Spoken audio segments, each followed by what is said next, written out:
I don't have the smooth transitions on this laptop. I forget about that. Well, it's not my laptop. It's Ethan's. Let me see. Crud Bear. Oh, you're here for the Grisping. I want to smash. What is on screen? You said it in the chat. Firmly Grispit. This is what's happening. I don't know why you're surprised. I honestly don't. Yeah, I feel like you should know me better at this point. It's either that one or yeah, like I actually I'm gonna work on this one today, but I also did want to like color this one though. Notice the toes, three rounded toes. That's right. Yeah, that's what. Guys, I'm hungry. What should I get for dinner? I was thinking ass, but I don't think anyone has an ass big enough to satiate my hunger. Hello, Cliff. Can I? Jordan Rab is now a crew member. You're lucky I'm not into like cum denial. Otherwise I'd be like, no. But let's see. I can't work on this just to freshen things up. I'll just do this one for right now. I need to make a new canvas. You wouldn't be able to stop me. I probably wouldn't.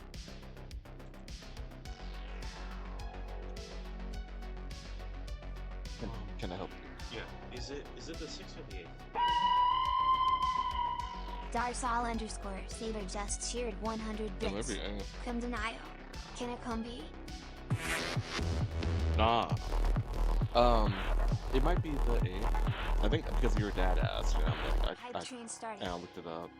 So you did look it up. But then I forgot. Like I'm not. I'm pretty sure it's the 8th. It might be the 8th.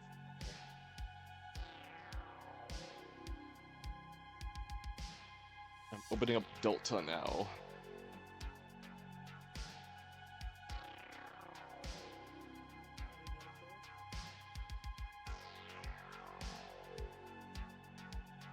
Oh, it's neither. It's the 4th. I could have sworn it was like. Oh. Okay, never mind. Yeah. Never mind. Okay. What was I doing? Oh yeah, I was copying this. Also, sorry if I sound a little low energy. Granted, what else is new? I may or may not have food poisoning, or it's still to be determined. But I mean, I've been laying in bed in the same position for a few hours, so I do not feel good. Granted, I did take medicine, so we'll see how that goes later on.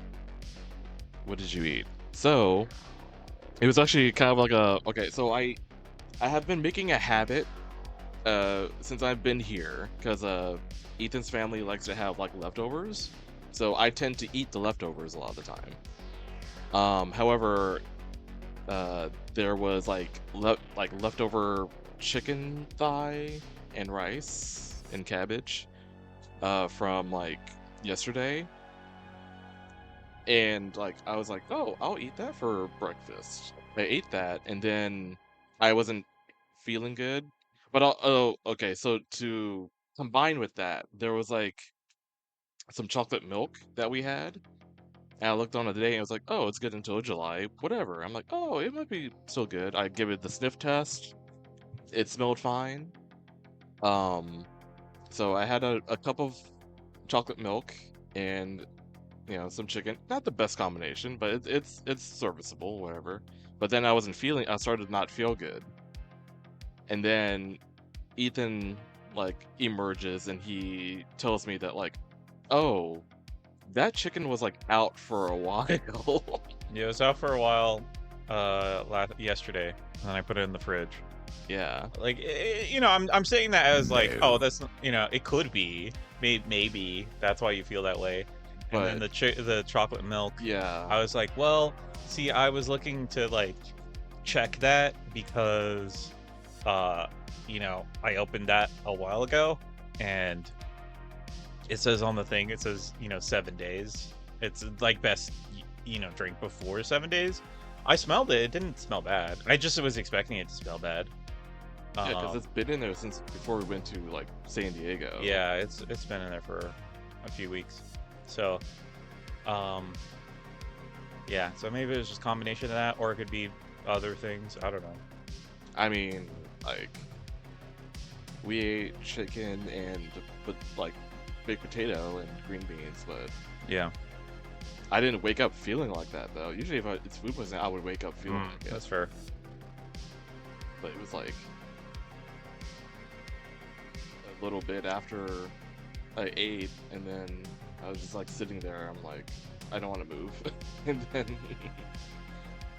I just like was sitting on your bed for I don't know how long, to be fair, until I guess now that I'm streaming. So, but I mean, like I said, I took medicine. I'm hydrating. What? Darsal_Saber just cheered 100 bits. God is punishing you for denying us milk. This is what happens when you don't give me milk. But for real though, hope you get better, slut. Don't die. I don't think it's a. I don't think God would smite me from deny. I don't think you deserve the milk though. Ugh, I don't think you deserve the milk though. I've left Costco chicken out overnight by accident, and it was good for 2 more weeks. That's really funny. Cliff, it was food. Like it was leftovers from like a Hawaiian place. I mean, it's also like not too crazy to assume that I like, because my immune system is not the best. Like, I always take precautions, but it's like, I don't know. I had no clue that the chicken was out for a while. So that was like up to like. Well, like I was like out there, and I was like, usually they're like, oh, you can eat this, but they didn't say anything, and it was just sitting there. I didn't even know it existed. I was like, is it gonna, like, are they gonna eat it? They're gonna, I don't know, whatever. Yeah. I should have asked. Lead dorsal not into milk. Matthew 23:69.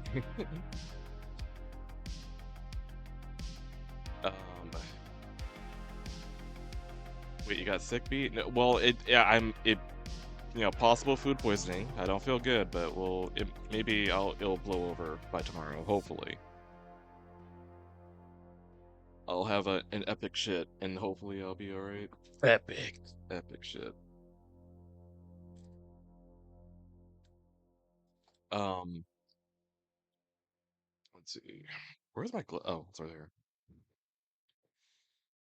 I saw that my VOD got posted the other day. We're talking about, well, it covered some of the Summer Games Fest stuff, but I'm like, I know I didn't talk about everything, and I totally forgot about talking about Control Resonant, and I feel dumb for not. Well, granted, I was crashing out about the boys more than I was talking about the games. To be fair. You should put the voice crash out. Yeah, in the title as well. I mean, if Bristlebear is like, yeah, monitoring, I'm sure he's lurking. Where is she? But yeah, that'd be funny. Just like, well, a separate section, a separate video of just me crashing out about the boys. Dog. It's giving dog. Oh yeah, I fixed the redeems, by the way. I remember that one didn't work prior, but now they should be working. Question mark. Holy shit. Okay, so the Lupin, yeah, the new dog, well, wolf canine race, in the new Ravenloft book that's coming out next week for D&D 5e. I didn't realize this. It was just pointed out to me right now. You can choose to be medium sized, or you can choose to be small. And for medium, you can be 4 feet tall to 7 feet tall, right? For small, you can be 4 feet tall to 2 feet tall. The fuck? You could be a fucking chihuahua. That might be why. A little fucking chihuahua guy that just is 2 feet tall, fucking up guys. Yeah. That's hilarious. Well, I mean, how big are gnomes? Gnomes are pretty small too, right? Aren't they like 3 feet or whatever? probably around there. Yeah, so they probably like just took that and be like, hey, do this but dog flavored. Yeah, but it's like really funny. They're just like, yeah, you know what? Go ahead. You could just be a fucking chihuahua. Why not? I'm like, damn, okay. That's bold. Oh, yeah, gnomes are 3 to 4 feet tall. Yeah, that's what I thought. You can be smaller than a gnome. So that's interesting. Is that Ethan I'm hearing? Yeah, no. I've been staying with Ethan since May. No, it's not. It's not me. Oh, are we doing this? Yeah. I'm actually just the voice in your head, Mad Ferret.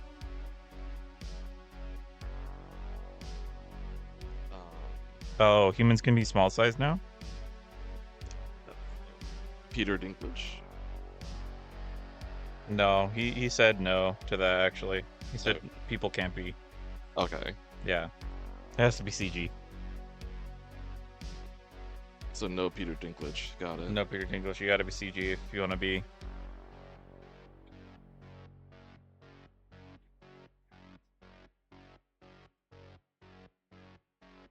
Have you seen Death in a Family? Or no, No. Death at a Funeral. Death at a Funeral.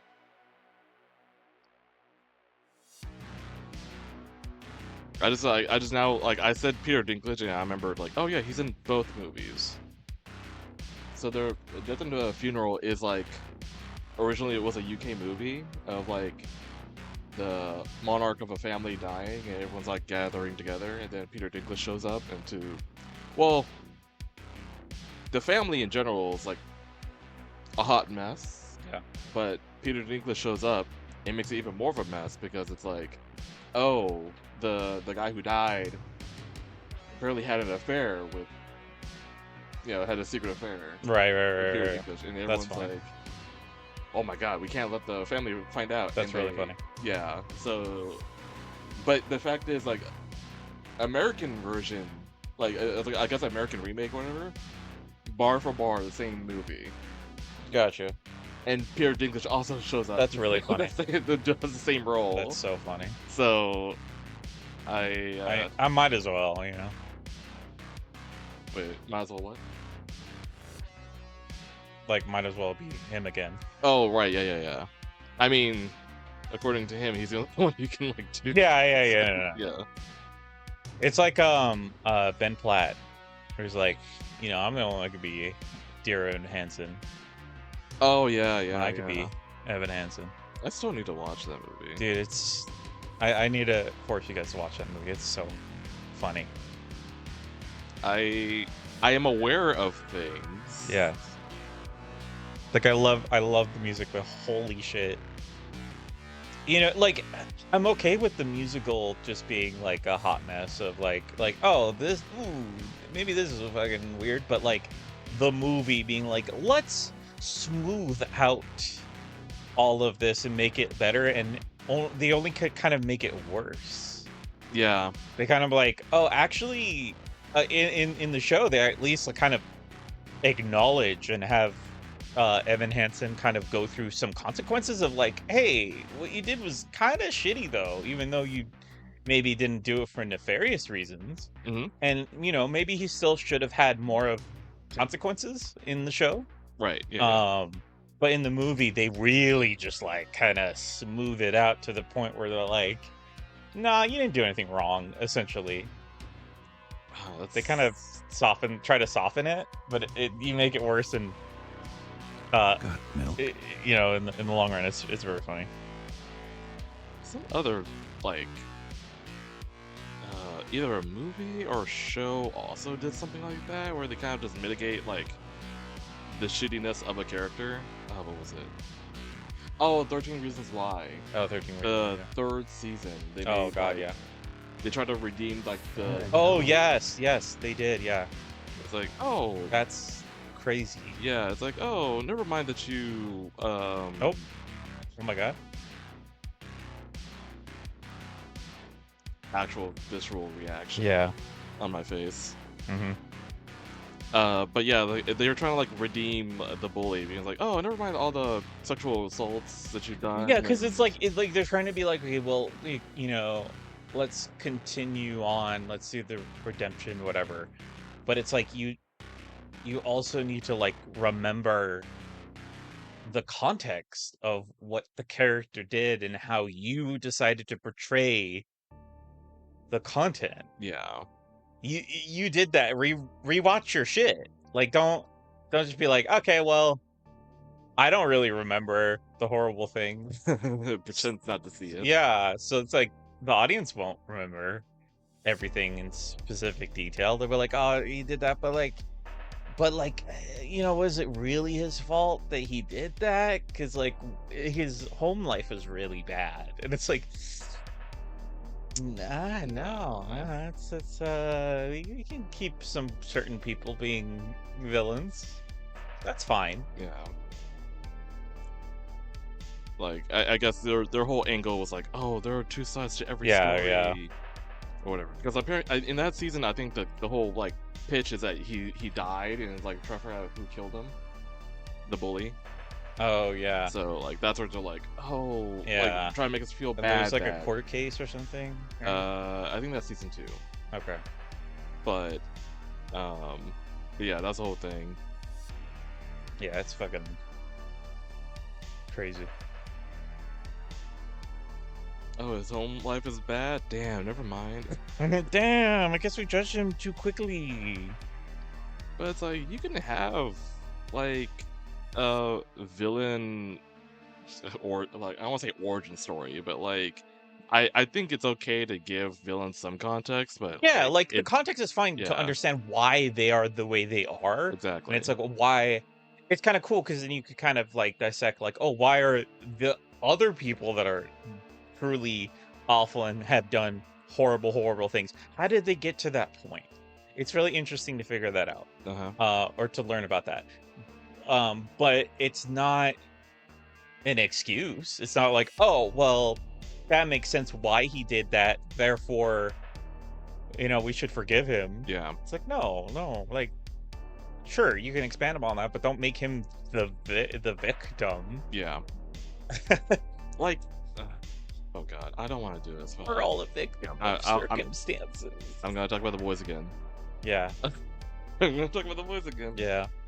Because Homelander. You said you were not going to talk about the boys again. I- You just said you weren't going to talk about the boys. No, again. I said I'm gonna talk. Oh, you're gonna. Yeah. You're gonna. Okay. Because you know, Homelander. Yeah. Like throughout the show, like that's probably like the only thing that like that does keep me like engaged as Homelander as a villain, because like the comics, like the comics apparently are not great. They're ass, and like the show kind of did a thing where it's like it's better than the comics. However, you know, obviously outside stuff around him can be like pretty poor. I would think that like the Homelander stuff regarding his bringing is fascinating, because obviously you don't know much about the boys, but like the superheroes in that world are engineered, they're created. Yeah. So for Homelander, you know, if you've seen the memes of him like, you know, being like, you know, mommy milky, Yeah. because of like of how he was brought up, craving a mother figure, and Yeah. then like, you know, he found comfort in milk, breastfeeding, and all that, because it's the only comfort he has, because he was tortured throughout like his upbringing as being a test subject for being a model superhero for the masses. Like they put him in an oven just to see like how heat resistant he is. Yeah. You know, he's feeling everything. Yeah. And I'm like, I'm all for that. And I feel like there are times where I'm like, dang, okay, I actually would have liked it more if they go harder with that, making us feel like a little bit more sympathetic for Homelander, but then they quickly cut to like, oh, he's lasering someone's nuts off. And I'm like, okay, well, you can't just pathetic. I mean, granted, it's like I get it, but like imagine us like getting to know him and then feeling bad, but then because like the most climactic thing about the boys is like Homelander snapping, where he just like had like mask off, mass homicide, killing everyone because he finds like humanity like not worthy of him and all that. The world belongs to the suits, the other heroes in the world, whatever. That's what's all building up to. And I would have actually appreciated more, like, if we get a little bit more, like, we feel bad for him, and then maybe there's, like, moments where we feel like, oh, wow, are we getting through to him? And then something happens where he actually, like, just, like, descends, and then he'll, like, go into the snap, or something like that. So he becomes Omni-Man? Not necessarily Omni-Man. Like, not to that level. Like, compared to everything he's done up to that point, I wouldn't say Omni-Man. But, I mentioned it last stream where he's talking to a character called The Legend. And that's, like, one person who, like, any other person, like, the Homelander would kill. Like, all thing The Legend had to do was, like, talk to him and be like, yo, I know, I feel bad for you, bro. Like, I feel like that moment would have been great earlier in the earlier seasons where like, oh, normally Homelander would kill this guy, but he actually let him go because what was said to him like actually like it's like, oh shit, wait, but only for him to do something, and then it's like, oh, okay, now he's this, and what we're gonna do, and then they do nothing with that. I won't go too far into it. It didn't go in the direction I thought it would, but that's it. That's all. I don't know. I cling on to that moment because I'm like, oh wow, that's actually a very impactful moment. I would have loved to see more of that, or at least like earlier in the show. But nah. What? Mola says, I don't think any villain backstory is overtopping Jack Horner's. I agree. It's so fucking funny. Oh. It's so great. I just love the way that they kind of parodied the idea of like a villain and like, oh, them having a tragic backstory.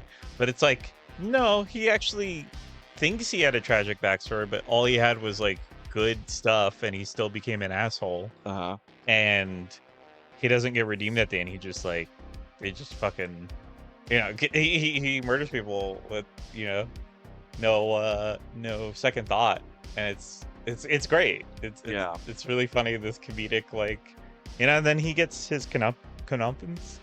What did I do to deserve? What did I do to deserve this? No, but like specifically, that's one of my favorite fucking lines. It's so good. Yeah, that's really good. What a fucking great villain.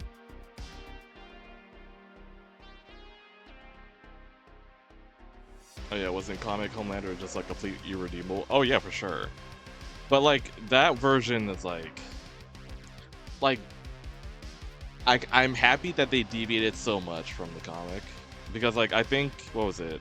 It was supposed to be Black Noir that was supposed to be apparently like a Homelander clone, like in disguise or undercover type deal, and like it was like, oh, it was him that was doing all this.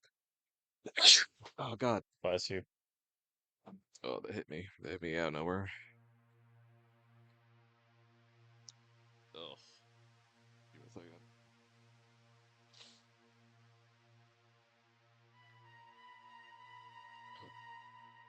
Oh, that hurt. Also, happy 6-9 day, everybody. Oh god, is it? Yeah. Oh, it is. Happy 6-9. Well, shit, that could have been something. Well, no, I couldn't. Technically, I couldn't draw it here. You could draw a safer work version of it. That'd be funny. Yeah, they're just playing Twister, guys. That's what. I that's just all. have Cody. Cody and B. But they are just licking popsicles. While playing Twister. Well, Yeah. Yeah. Honestly, that is an idea, though. That's actually pretty good. That's a good idea. Do that right now. Like, Get on that. I mean, both of them are fat asses, so like eating while doing an activity actually does make sense. It does.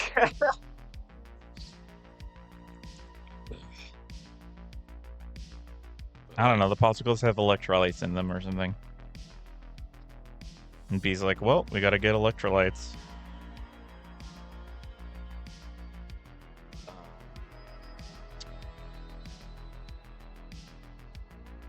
It's like, yeah, I did have ideas, but I'm like, oh man, that idea is actually really fun though. You had ideas for 6ix9ine? I mean, like, I wish I thought of that so I could Yeah. actuy do that today. Yeah. I didn't even think about that. 6ix9ine. Darsal_Saber just cheered 100 bits. Happy What? post 6,7 day. B, I'm gonna 6,7 your ass cheeks. Wait, hold on. Where's your message? Oh, it actually has the wait, what? Huh? Did you? I don't know if you heard it, but No. like it said the comma. He wrote 6-7, but Oh, it that's right. it 6, read comma, out. 7? Yeah, it read out 6, Oh, 7. that's weird. That's what I did. Double take. I'm like, wait, did he write comma in the message? That was weird that he like separated it like that. But so yeah. Anyway, I mean, I guess I could do like, oh, like they're trying to keep cool or whatever, so eating popsicles while doing something. Yeah. Like it doesn't have to be like 6-9, but Right. you know. Yeah. Like, oh, they gotta keep cool. Damn, taking his Gen Z card away. I gotta come with Pride stuff and Father's Day stuff. Oh yeah. Oh wait, when's Father's Day? 21st. Let me look. It's a Sunday. It's always a Sunday. Oh, okay. I don't know. Shit. Father's Day, What's Mother's up? Day is always a Sunday. And we're going to Disney on Disney. Saturday. I can already hear. So we do Friday. Yeah. I guess. So I don't know. Did I say any ideas? I don't remember if I said any I ideas. think so. I keep saying I want to do like Pride stuff and Father's Day stuff, but I still have not come up with any ideas. I mean, you could try to combine it. yeah. You can have like Jeremy's first Pride March or whatever. Pride Yeah. Parade. Or I could do Jeremy fishing. Oh, that's true. Oh, that's true. Yeah. Yeah, because you made effort into making his hat, so it's like you gotta utilize that. Yeah.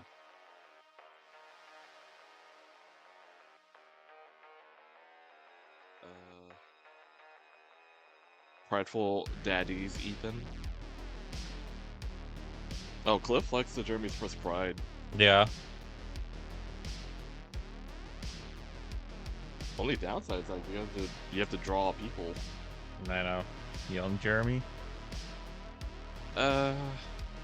Wait, young Jeremy? Oh, I don't know. I like the idea of him like being an old fuck and just trying to figure out how to do things. Yeah. Like, you know, how to take selfies but accidentally like streaming or Yeah, there's one picture we took of like a guy taking a selfie for a dating profile and it looks really dad. It's so funny. Like, I should draw Jeremy doing that for his dating profile. Oh, dude, yeah. It was super cringe. I think it was because of that video we watched of like dads like falling for like AI trucker girlfriend. Yeah, type, type beat. Oh, that would be so funny. Like Cody would just freak out. It's like, Dad, what are you doing? Dad, it's AI. She doesn't exist. She's not real. She's not real.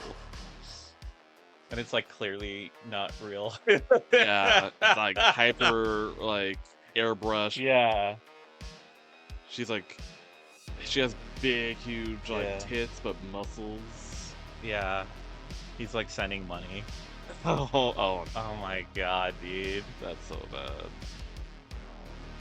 But that, I mean, that actually would tie into like the comic though of It him, would. like as the gold digger wife, or whatever. Yeah, because I want to lean into, like, oh, what if Jeremy, like, you know, didn't explore his sexuality until later in life when he's older. Yeah. I would say, like, maybe not sexuality, but his The gay side. the gay side. Yeah. She has like 7 fingers on one hand. Oh, Yeah. That's so funny. Oh yeah. 3 titties.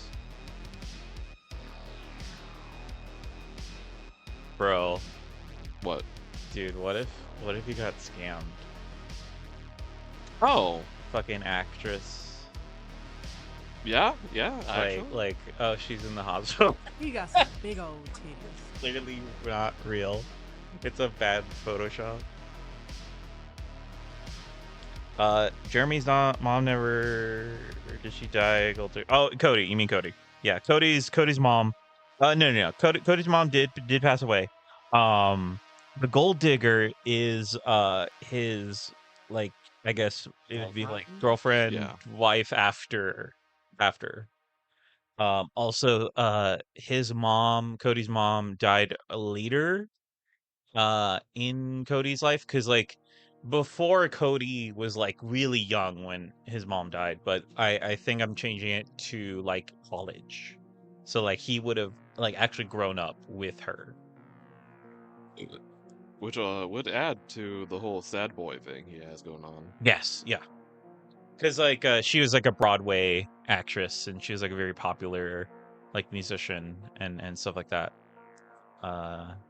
Very, very, very successful. And dad was a one-hit wonder.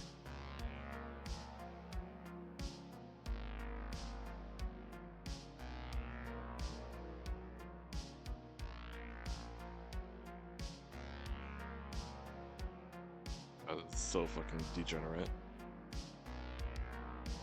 You're talking about where you're drawing? Yeah. Yeah. Was she assassinated? Yeah. No.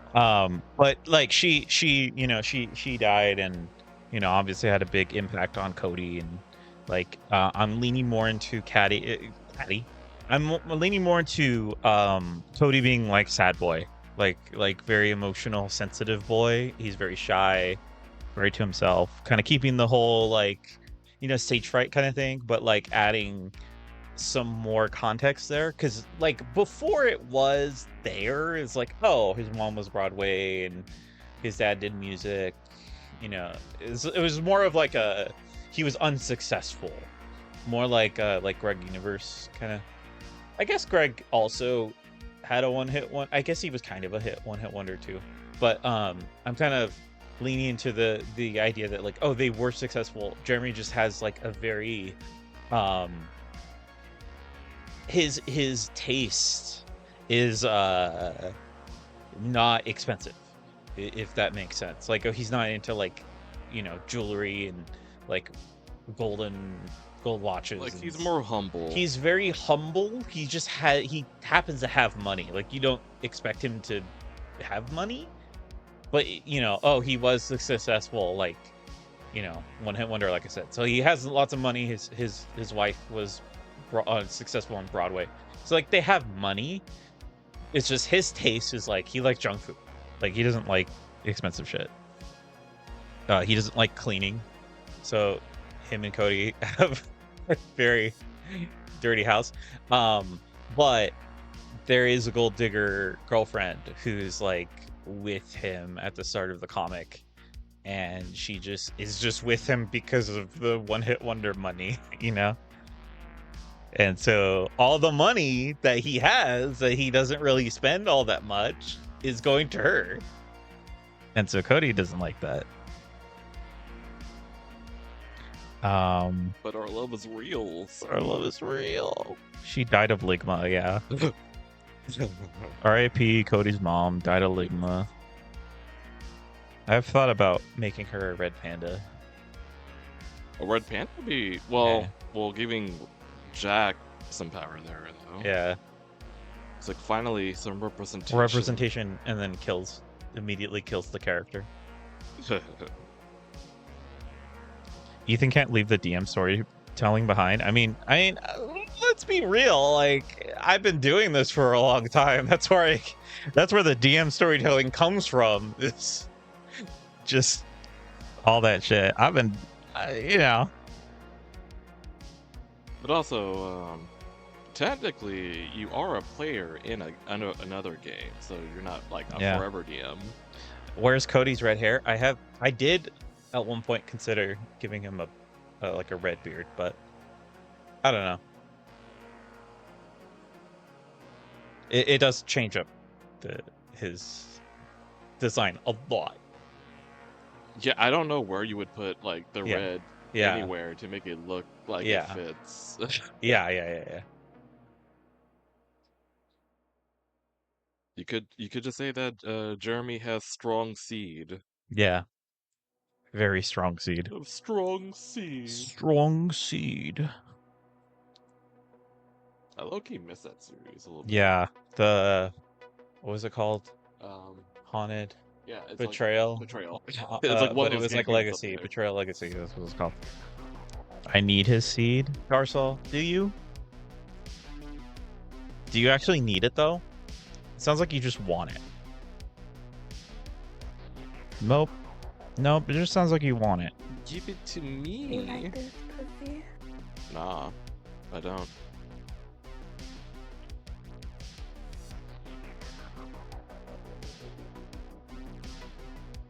But I should draw some sad boy Cody drawings. Yeah. Where he's like in his room, just like doing nothing, being because like he's always been lazy, but like adding that element of like depression, where he's just like has he has his earbuds or his headphones on, and he's just like sad. But like also, because it's like if I do the headphones, they're big donuts. Yeah, they're like yeah. like bright donuts. You know, just like kind of that duality. Like he likes cute, like colorful stuff, but he's just a sad boy. I mean, you can be emo and cute at the Yeah. same time. That's what the early 2010s was like. Yeah, that's true. That's true. Rar XD. Grisps your sweet meats firmly. Oh, hi, Lurkerbot. I'm sitting here like, there's no way you just came off the dome with that. Yeah. Big doughy sad boy. Yes. We love a big doughy sad boy. Who was it? Oh wait, no, it was Jacob Spencer that we saw on Skuru. Yeah, we did. Yeah. Sometimes that we get Lorkerbot, but Yeah. that was Jacob Spencer randomly there. He fat. Fat.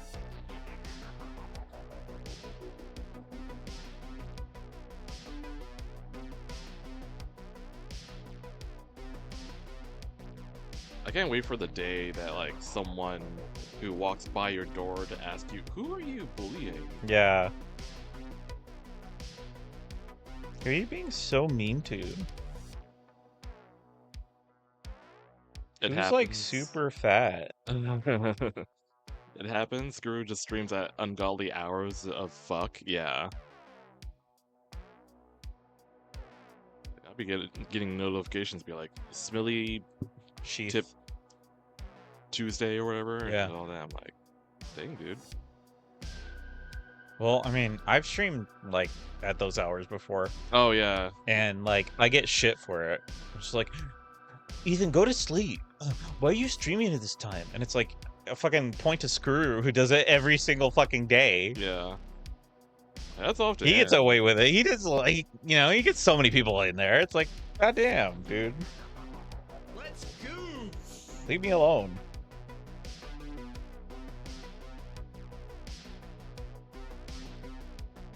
Wet Sheath Wednesday.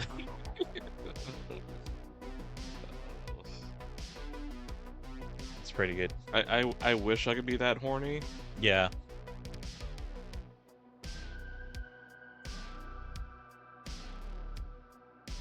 Evan Gray currently at 3 stream streaks. Congrats.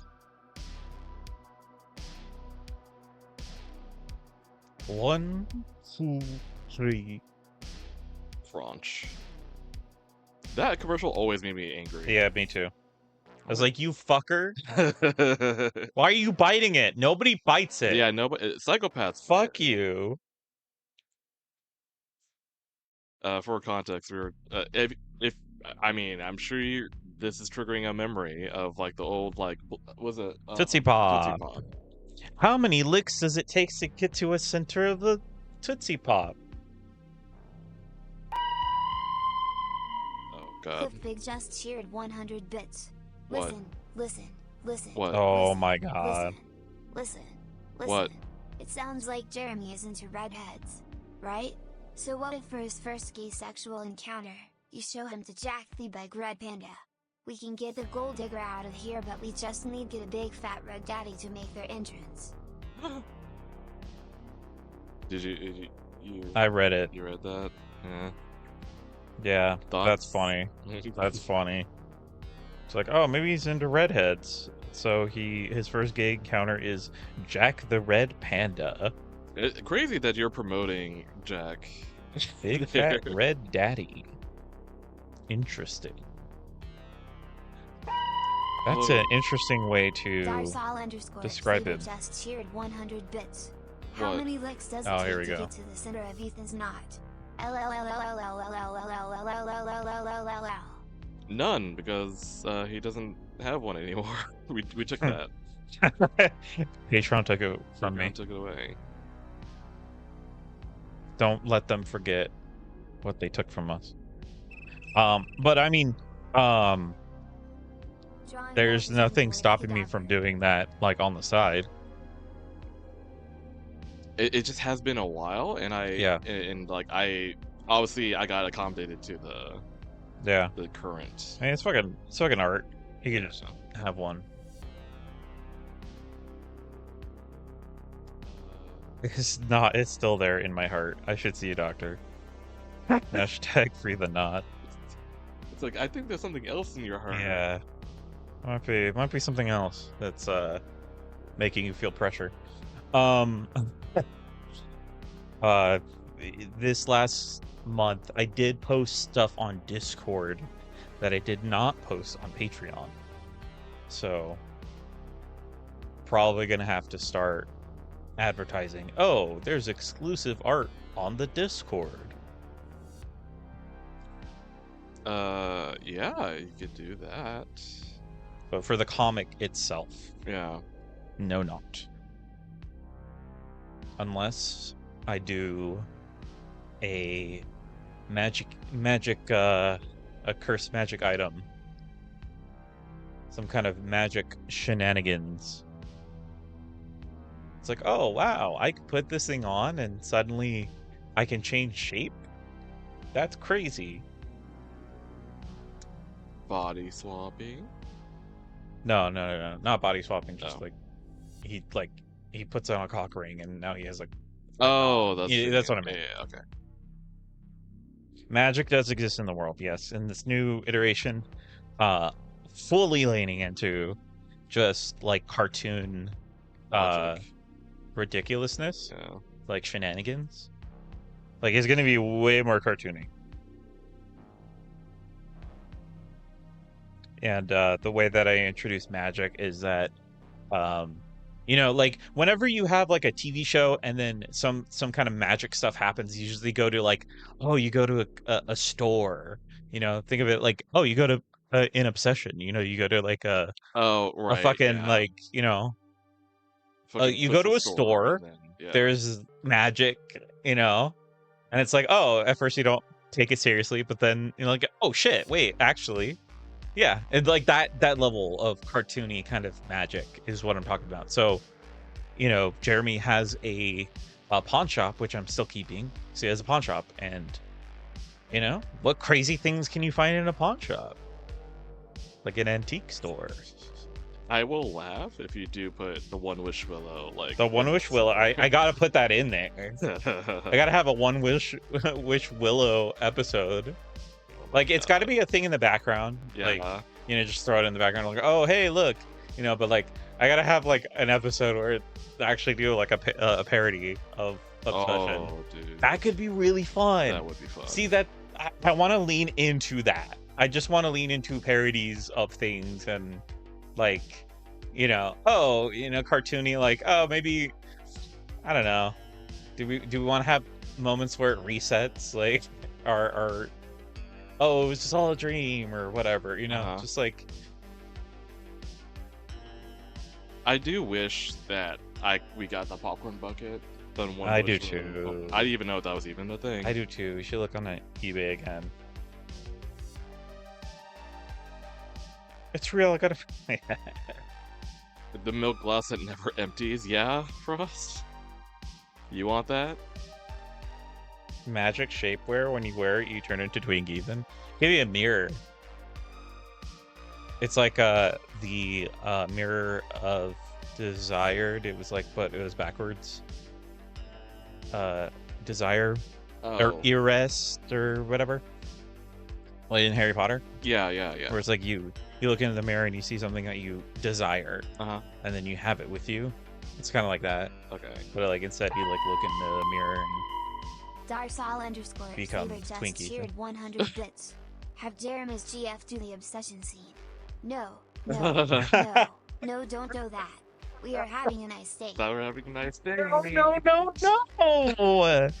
Why does it matter? I thought we're having a nice day. Does the face? Yeah, the face too. The pouting face. Mhm. Oh god. Monkey Paw, yeah, Monkey's Paw parody, but it makes everything horny. Yeah, no, 100%. Like it's like, oh, parodies. Imagine parodies of movies with wacky cartoon animal characters, but then it gets horny. That could be kind of fun. It's like, oh no, who could have foreseen this? Oh, Looks like no. camera.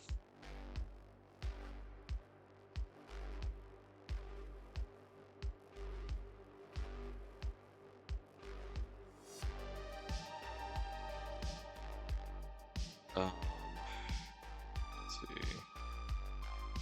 Speaking of movies, oh wait, hold on. Before I even like spout this out, let me double check to confirm that this is oh yeah, it was July 10th. July 10th. July 10th. Evil Dead Burn. Only know that because they dropped a new trailer for it. Mhm. Which is actually really good. Like, their trailer's been pretty good. They don't reveal too much. I'm like, you're on your third trailer, and it's still like crazy. But we got that in July, Okay. July 10th. You said it was, wait, it was what? Oh, the Resident No, no, Evil Dead Burn. Evil Dead. Yeah, Yeah, yeah, Evil Dead yeah, yeah.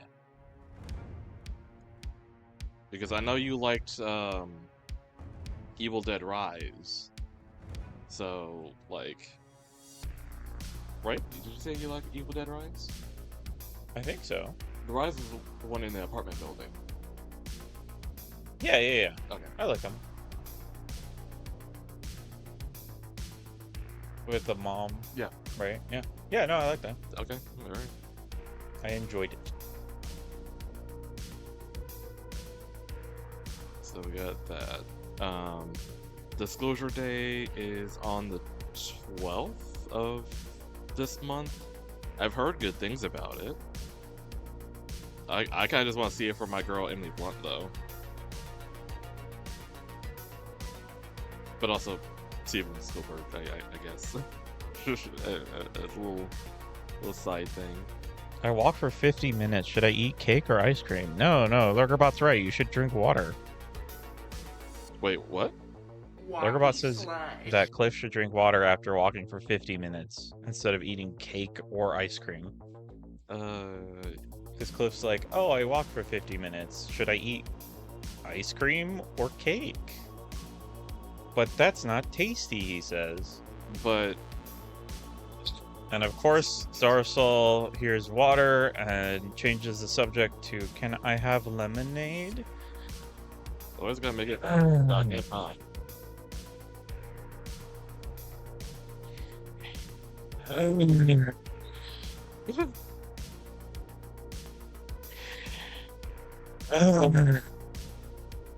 And then have cake. I mean, like, cake is not the first thing I would would No. desire after a workout, though. No. Like, I don't know. Like, what would be an ideal post-workout meal? I guess I don't know. Would it be like something like with protein, right? Yeah, protein. Cliff is gonna drink water. Let's go. We did it. We did it, boys. Health nut for the win. Ladies and gentlemen, we got him.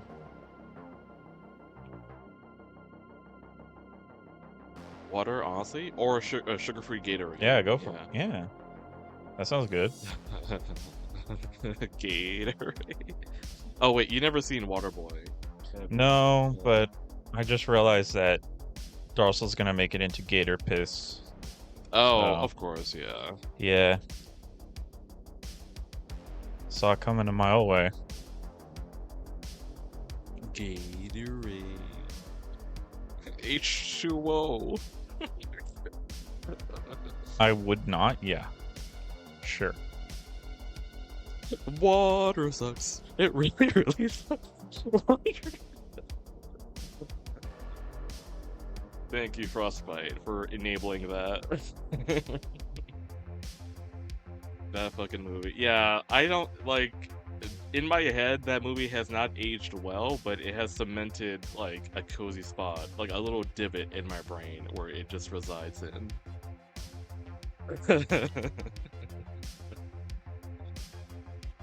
Like, that era of comedy is something that we'll never get back. But that just means you have to cherish it more, I guess. It's oh god, it's the same thing with like Joe Dirt. Y'all remember Joe Dirt? Lurkerbot wants to watch it. That would be a culture shock for chat. Oh, it definitely would. Oh no. All these young bucks, all these children in chat being exposed to Waterboy.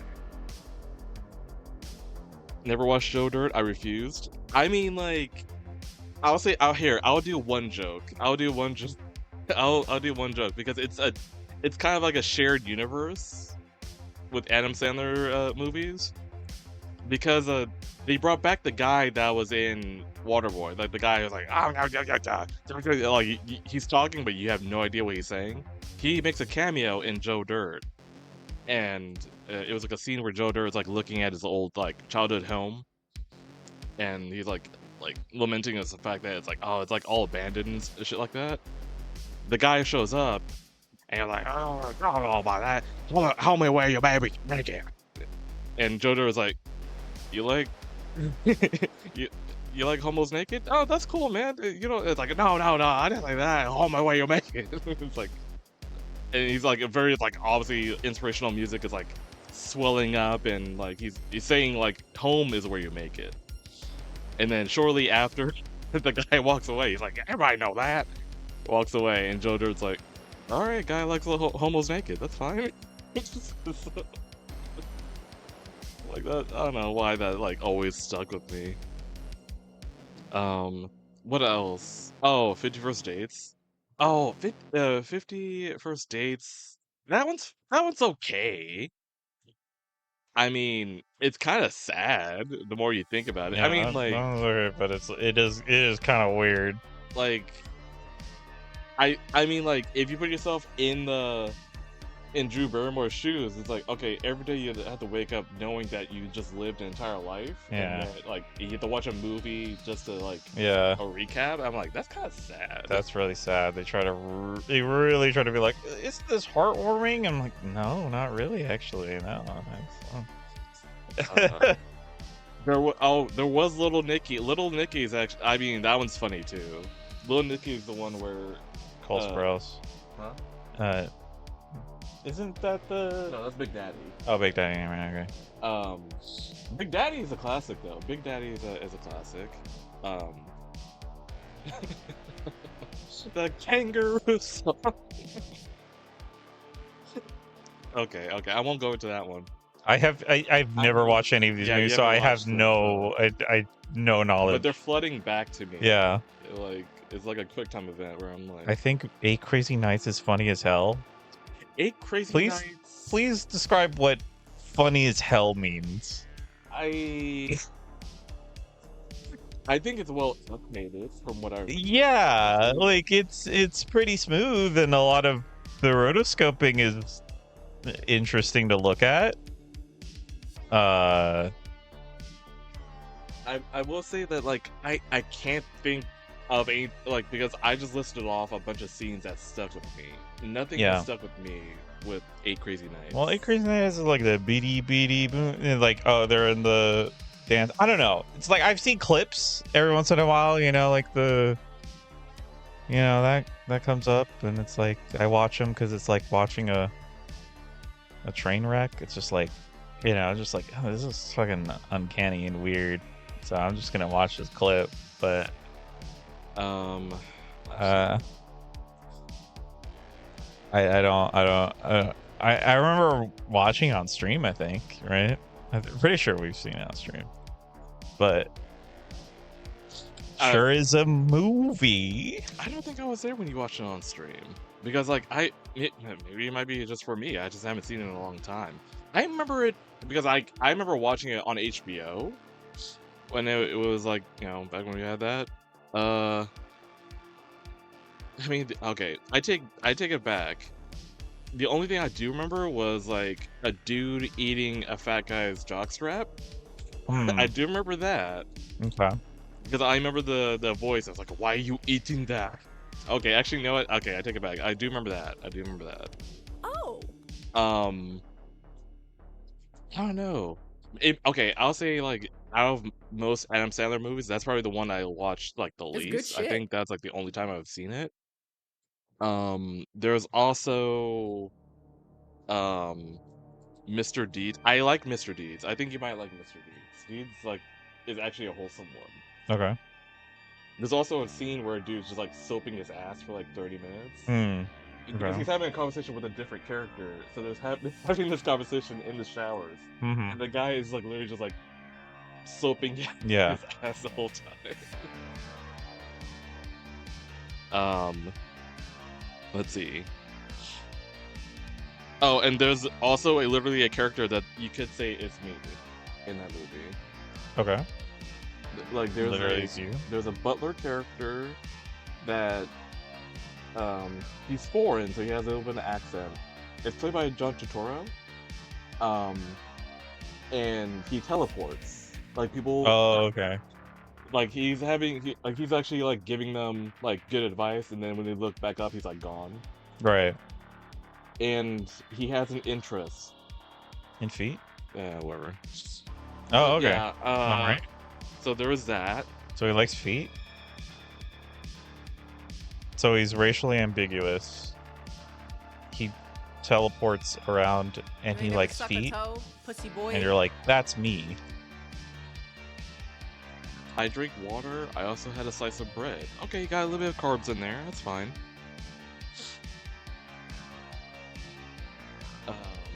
But yeah, little Thanksgiving dog.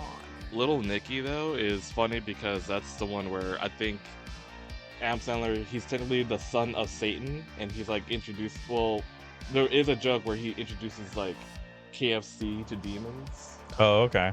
It's like you put it in your mouth and you let it go down your throat hole. But the thing is, like, he's trying to be good. Like that's the whole thing. Like so he's like introducing good things to the demons, and like he introduces bunnies to the demons, and one demon is like biting, like just like petting the bunny, and then at the same time he's introducing another set of demons to like KFC. But when he says like, oh yeah, you put it in your mouth and let it go down your throat hole, one demon just takes a bite out of the rabbit. It's like, not you. But yeah, that one stuck with me. Happy Gilmore. Happy Gilmore is probably like one of my favorite ones. And this is coming from someone who has not seen, like, they did make a sequel, like, relatively recently, like this year, I think. Maybe it was last year. Or maybe last year. I don't, like, but either way, really recent, but like, no one was asking for it. As much as like I'm a Happy Gilmore person, I was definitely not asking for a sequel to it. So I actually have no clue how that one is. I've heard no one say anything about it, so I don't know. But I did love Happy Gilmore though. The joke of the antagonist being like, "I eat pieces of shit like you for breakfast," and it's like, "You eat shit for breakfast." You sure are saying things. It's Jack Red Panda just subscribed for 15 Are we talking about months. cinema? Are we talking about cinema? Do you? I mean, if you want to like classify Adam Sandler movies as cinema, then sure.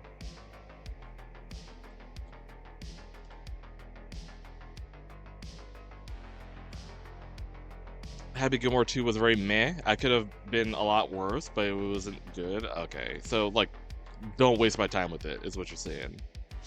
Which, I mean, I'm not too surprised by that, to be fair.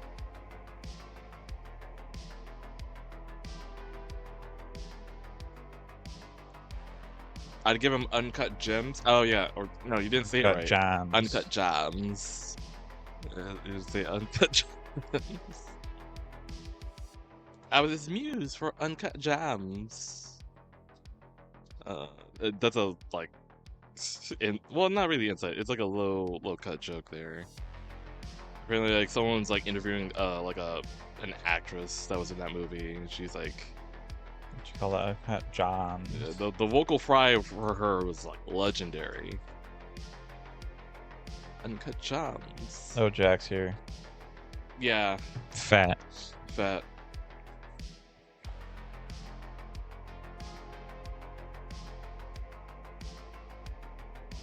So, the thing. Oh, hey, Jack. We just found out that Jeremy's into redheads. The reason why. Oh, the meme is accurate. The one he made, where everybody just fucking calls him fat. Yeah. So, I mentioned that. Oh, I thought about making Cody's mom a red panda. And then everybody was like, whoa, what if who said that? Who said it? Who came up with the idea? Said that, what if Jeremy has a thing for redheads and then, you know, like dishes his gold digger girlfriend and meets a hot stud daddy at the gay club, who is a red panda, and who is Jack the Red Panda. Cliff said that, yeah. Because I made the comment, I was like, wow, why are you promoting? Oh, that's true, yeah. Jack. Yeah, like no, that? he was totally just fucking sucking your dick. Like that came out of nowhere.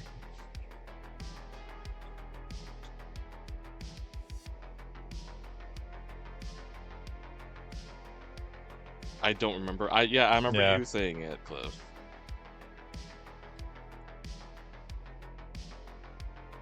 Intriguing.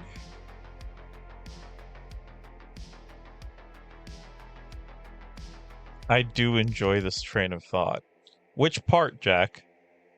Cliff got hit by the Jackanism. Oh. The Jackanism. Did you show chat the Jackanism? I did. Okay. The fact that I had to say that as a sentence is crazy.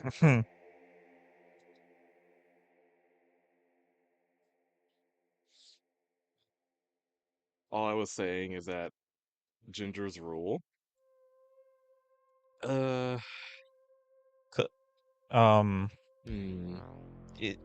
Jack?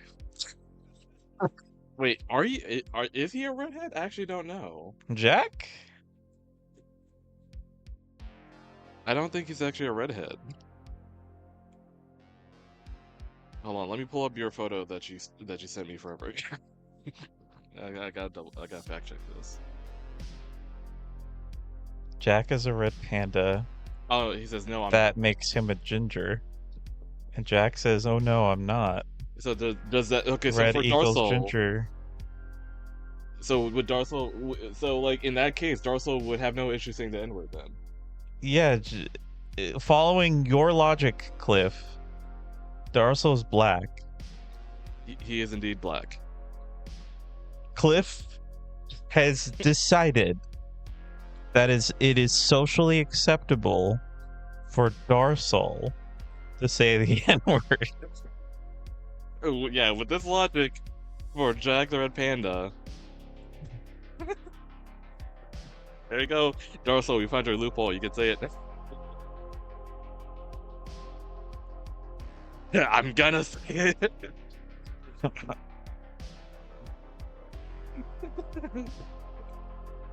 Negachin.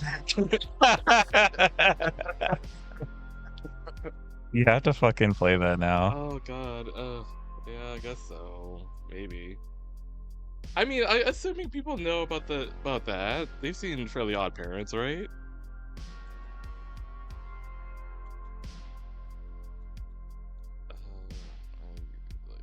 Oh wait, I don't even have Everbeam open.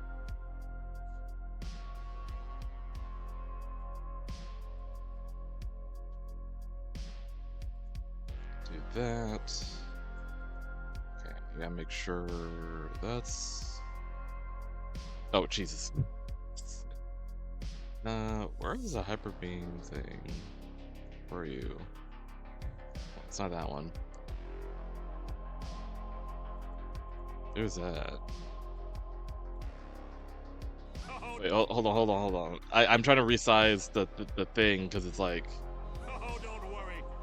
I shrinked it earlier, or I mean last stream, I suppose. Oh god, where is it? Is it this one? No. Is it this one? Okay, it's this one. Why is it titled that? Alright, let me resize it. Make this go away. And turn off that.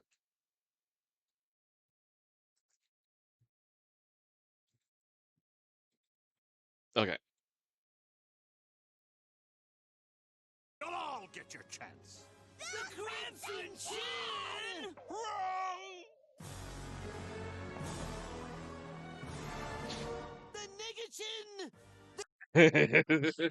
The Nick shit. Oh, boy.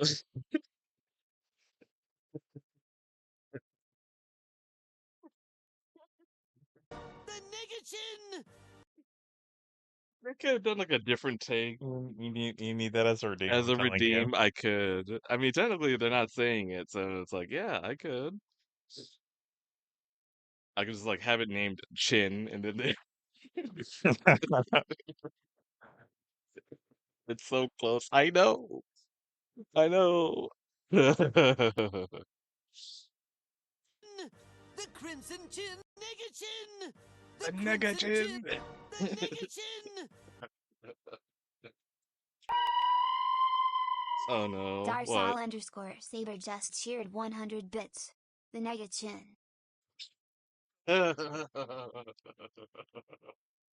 You got TTS to say it. Oh my god. It said it perfectly too. Oh god, that's so funny.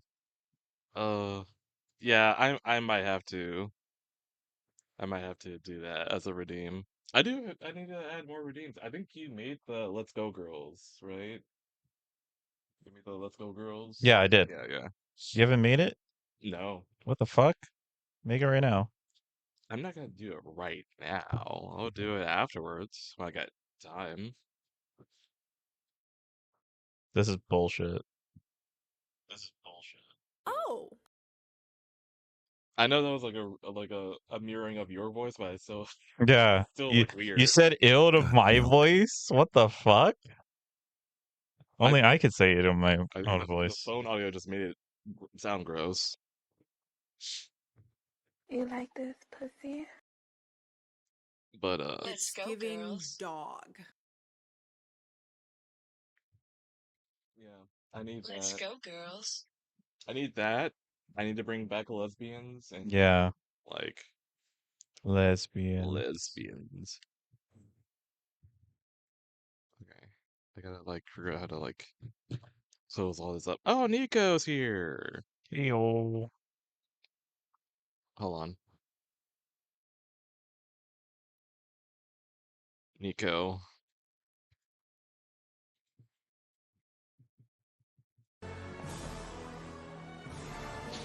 The nigga chin! The nigga shit.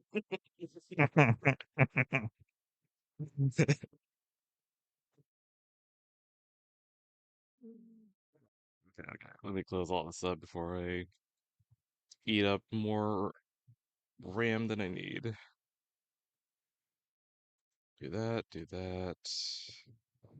Close this up. Okay. Put music back up. But hi, Nico.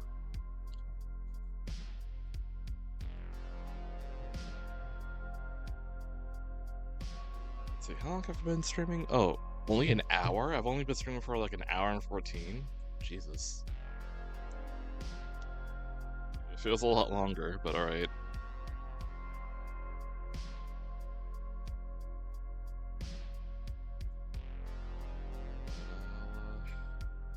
I'll truck through it. Feels a lot longer, yeah. Like I don't know why. I guess because we covered a number of topics in short span of time that it maybe gives the illusion that we've been streaming for a while. Methinks, but I don't know.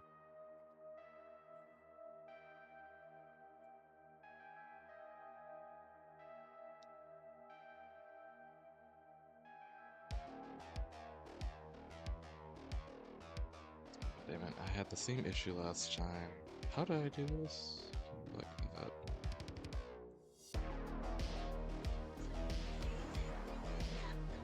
Excuse me?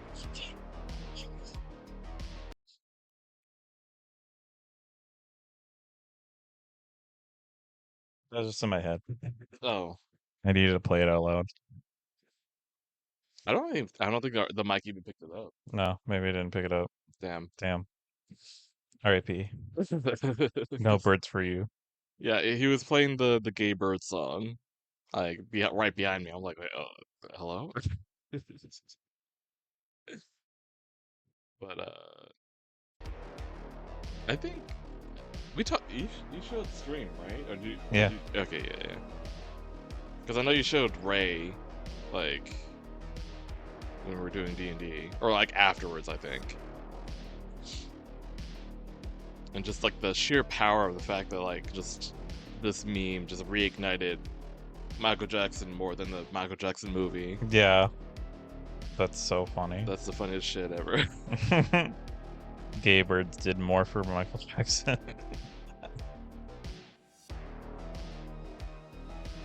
I'm not happy with this leg here. Granted, it shouldn't be a lot of it. I'll probably just cut it off here. Yeah, okay. Wait, hold on. The Gay Bird song? Yeah, Chicago by Michael Jackson. That was the song they used for that one video. Unless he doesn't know. Unless they don't know what we're talking about. Yeah, okay. It's called Birds for some I've played reason. it an unhealthy amount of times. Me too. It says it's birds for some reason. Yeah. It fucking incredible. One of my top videos of all fucking time. 100%.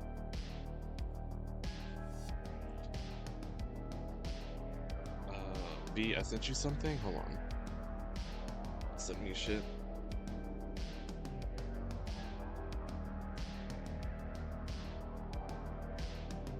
Oh.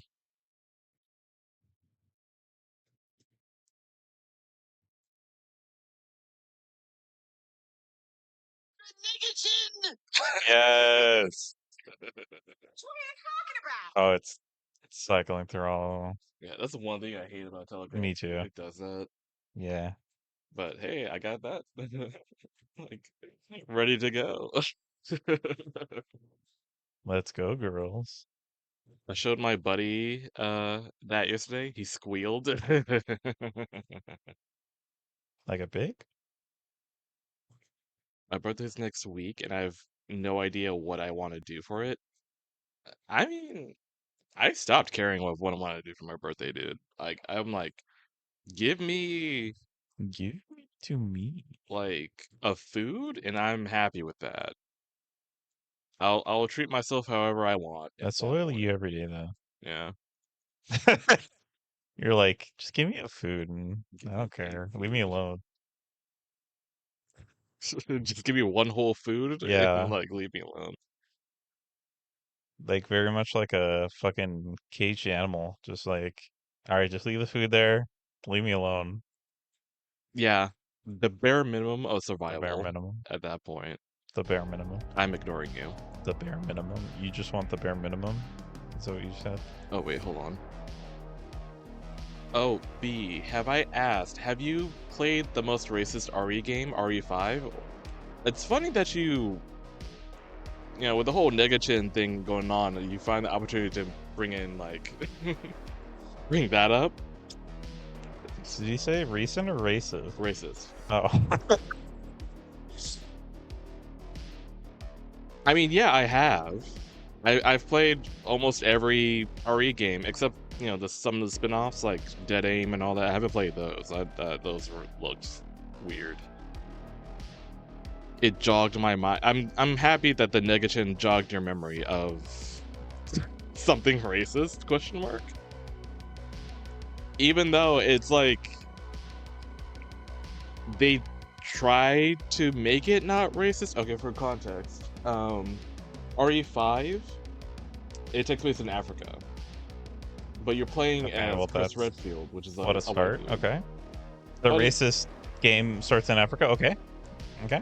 But it's like, the early trailers, they had that, but then I guess people brought up the case that it's like, hey, isn't this racist? And so they they took extra time to bake because now they have to like change Unracist the it. models of the Unracist is your game. yeah of the enemies to Yeah.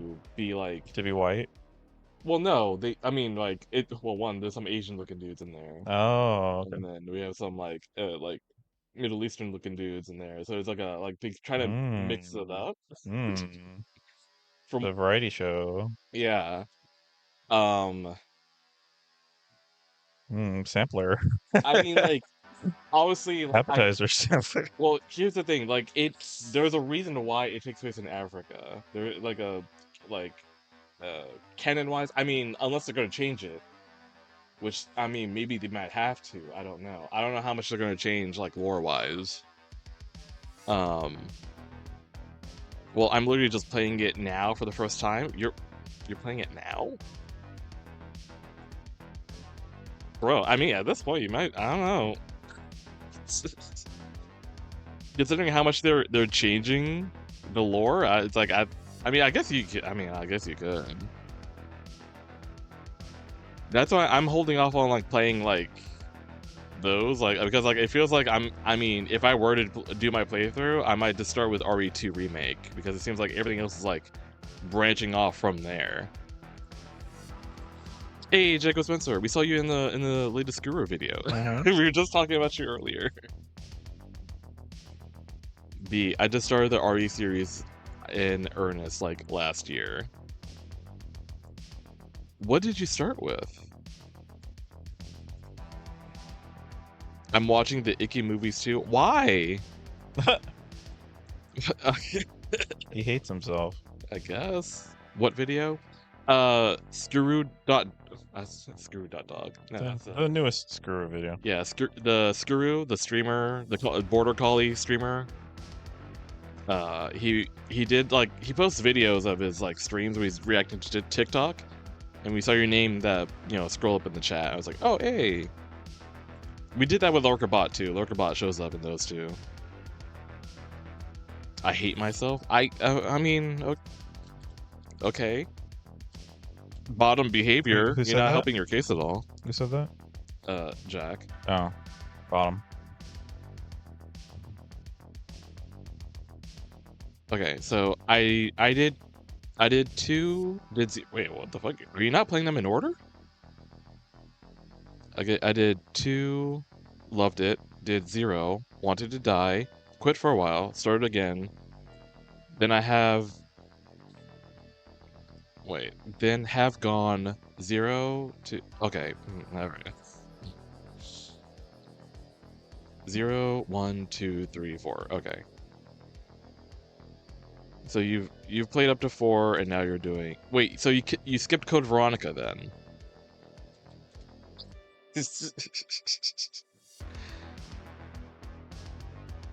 I got news for you, Jack. I got news for you. Hold on. My boyfriend forbade. Okay, well, you don't have to listen to everything. You're such a fucking bottom. You don't have to like obey everything that he tells you. Even like things Ethan tells me, I don't always listen to What the him. fuck? Hold on. Well, But it's just you here, being a bratty bottom, so it's it's not like you being a top. It's just you being a bratty bottom. So I'm not yeah, listening. you can be. Yeah. I'm looking up something at the moment. Uh, Give me a second. dish it out. Can't take it.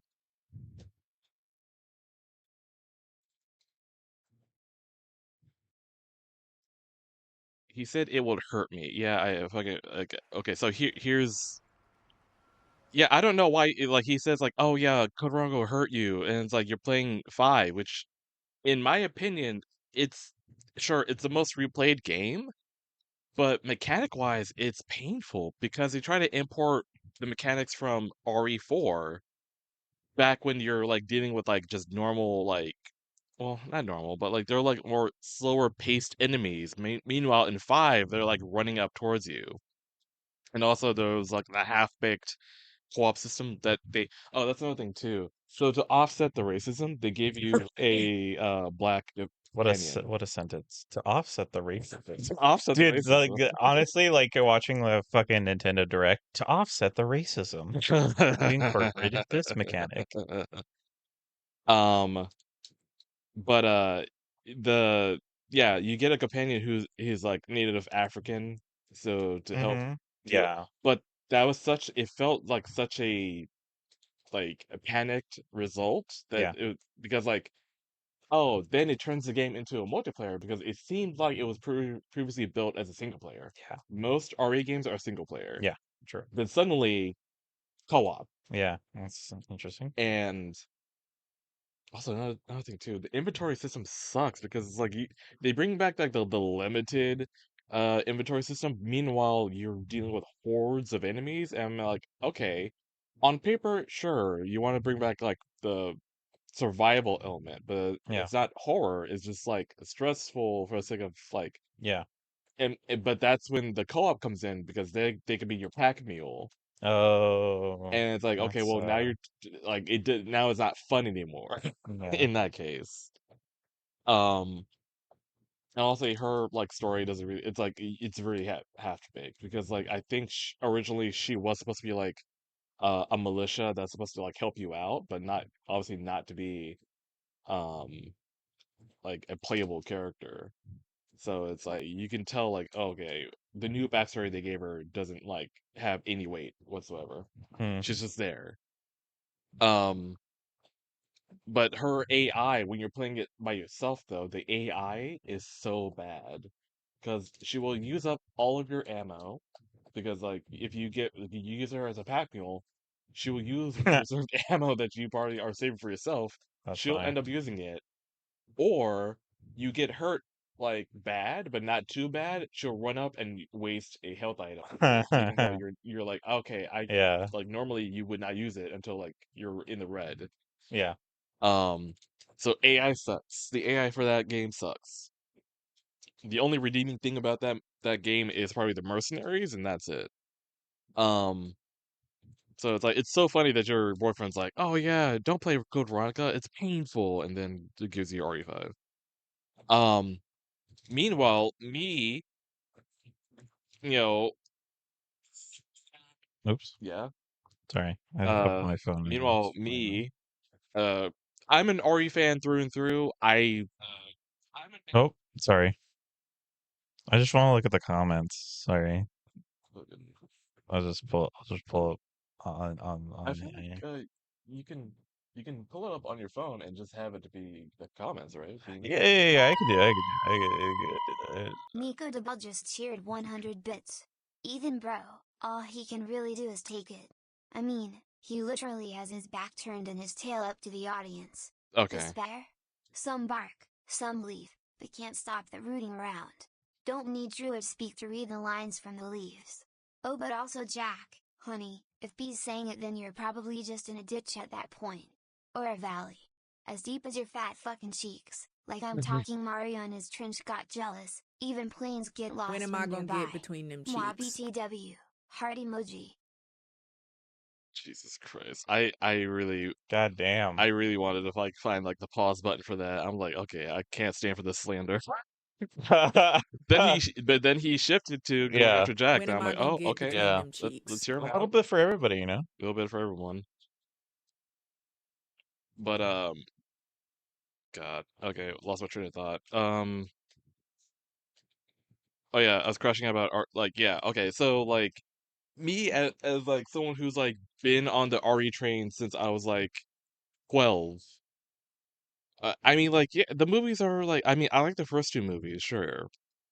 Well, not liked, but only like I tolerated the first two, and then the ones after that, it's like, what the fuck is it? It's fan fiction. Fan fiction for homie and his wife. That's all they are. Um, I don't know why you would want to watch that. Meanwhile, there's an actual decent Resident Evil movie on the horizon later this fall. That's actually a horror movie. And also, I'm surprised that I mean, like, Oh, the what? animated movies, he said, to clarify. Oh, that's different. Oh, okay, that is But you different. can't say that you're watching the movies and then Yeah, you have to specify. meaning the fucking animated movies? Like what? Yeah, they do have CGI movies, so Okay, I'm well, like, yeah, and those are technically, I guess, would be relatively canon. I mean, they're if you know hardcore fans, you probably enjoy them. They are the further it's the same thing with the live action. The further you go, the more batshit they are, though. mm, Vendetta is such a special movie. Vendetta is such a special movie. I guess Death Island was all right though. It was okay. Matt Mercer did the voice of Leon in that one. nice. Um, but yeah, I mean, like, okay, for those are like, yeah, those could be guilty pleasures as well. But I'm trying to Wait, think. you watched Guru complain about furry porn for 22 minutes? Well, it was his like weekly video he puts out Yeah, when he does like memes. yeah, He like reacts to memes. yeah, he shows the TikToks and he like reacts to them and all that. I mean, I guess he did complain about the size of dicks, but Oh yeah, there's a it was in that it rant. it might Sure. have been like obviously that conversation probably was Yeah. longer in the actual stream Yeah. than it was in the video.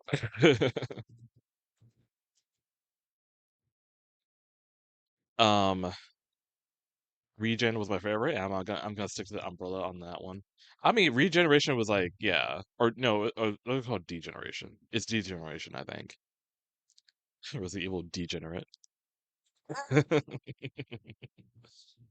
um, but yeah, I mean, like Jack, I I would implore you to like at least go to Code Veronica, considering that like we have the Code Veronica remake like on the horizon here. Like it literally just got announced of Code Veronica remake, and it's technically a like an actual sequel to RE2.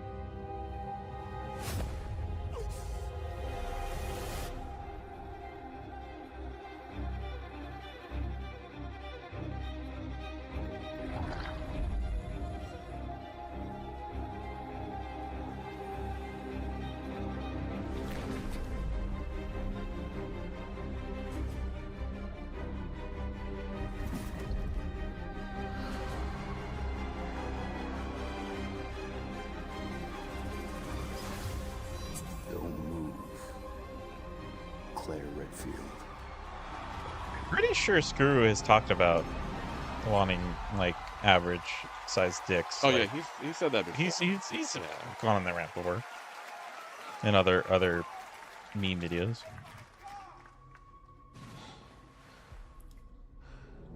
God damn it, all the fucking annotations. There you go. But also, like, yeah, so literally next year we're gonna have Code Veronica remake. So I'm like, I would have at least let you like chill for a bit and then play play this when this comes out. And then if you want, you can then do 5. But I'm like, if they're remaking Code Veronica, then they're gonna remake like Resident Evil 5 at some point.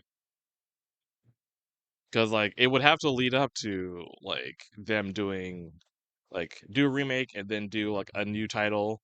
So like they'll probably do like Resident Evil 10, and then that'll be like the last like game for that for then. I don't know how they're gonna do it, to be fair. But I don't know. I just the rumors and leaks say the next remake is RE0. Okay, I can see that too. Okay. Because if they are doing what I think they're gonna do, is that they're gonna build up Wesker. Because Wesker is in like he makes his like re-entrance in Code Veronica. So it's like, okay, we could increase his involvement in RE0, because RE0 is also like a very like important one as well. I wonder if they're gonna do like RE1 then, because I mean, oh, actually, no. I think it makes sense for them to do RE0. RE0, for those who aren't aware of that one, that's another game where you play as like two like protagonists. You could kind of like switch between the two. If Resident Evil 9 is anything to go by, that might be their way of like trying to test run that whole thing. That might be why. And then or maybe they might like perfect that actually, so you could actually like switch between like two playstyles. Ooh, that could be something. And also, like I said, like I think lore-wise, it probably is really important because it touches on, you know, how the outbreak even started, along with like, what happens to like some key characters. I'm trying to think. And also, you probably like lead into like, again, building up Wesker, which I feel like that is what they've been doing since RE4.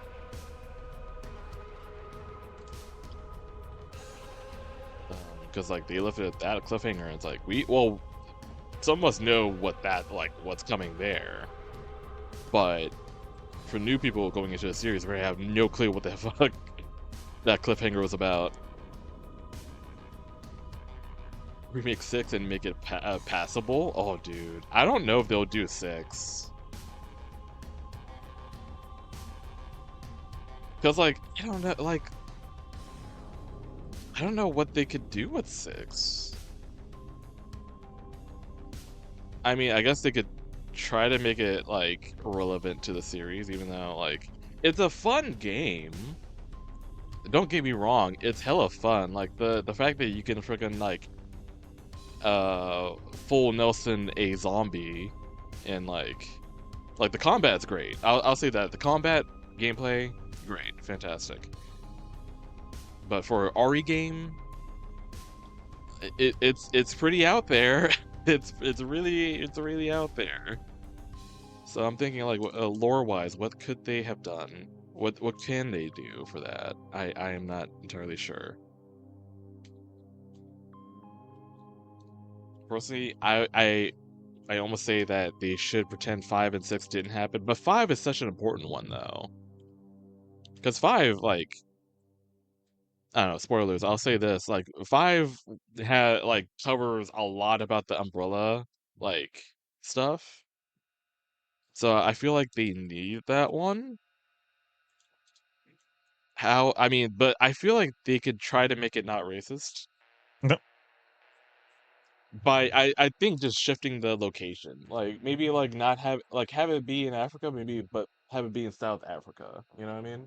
Mm-hmm. Because South Africa is like that one's like, you know, that one's been colonized. The normal part is what you're saying? No, not the normal part, but The it's like normal it part? has like more like The civilized part. no. I'm trying to get you canceled. I know you're trying to get me canceled, but I'm Yeah, that's like, what you want. You want but to like, get canceled, hey, so I'm helping you out. okay, well, I don't know, it's like helping because it's like okay, because South America, because like I don't know why Mean Girls comes to mind, only because like Lindsay Lohan's character, she was like she lived in South Africa. Yeah. So I'm like, Why are you okay, white? white people are there. So if you want to kill a bunch of white people and not get canceled, I'm talking about Capcom here. I feel like that's what they could do that. But granted, the setting of Resident Evil 5 is like, oh, you're in a shanty town. It's like in a rural, like a very like, you know, unregulated part of the country where it's like war, famine is like going on. All the while there's a viral outbreak's happening. Or not even a viral outbreak, it's something else, but I don't know. I feel like if they wanted to do like I don't know. They could do something better with that premise. Jack says, damn, Ethan's on a tear today. Who pissed in his cereal? Bro, I think you're just jealous it's not being sent to you. You're like, why can't all that anger be sent to me? Also, hey Koi. You got me caught me crashing out a little bit here. But what else is new, I guess? You give me that face because you know I'm right.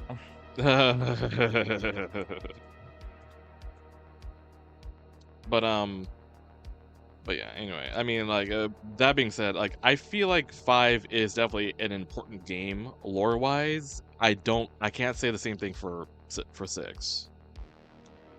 I can't think of anything lore-wise that could be used. Because here's the thing, though, like, they already teased 5. In RE4, like, at the very end of Separate Ways, they show the underground garden in one of the screens on Wesker's screen. Like it's gonna happen. 5, however, I think they can skip because I don't think narratively it matters much. Like it didn't really introduce anything new that would like shift the tides of like I don't know of the series. I nothing that I can think of.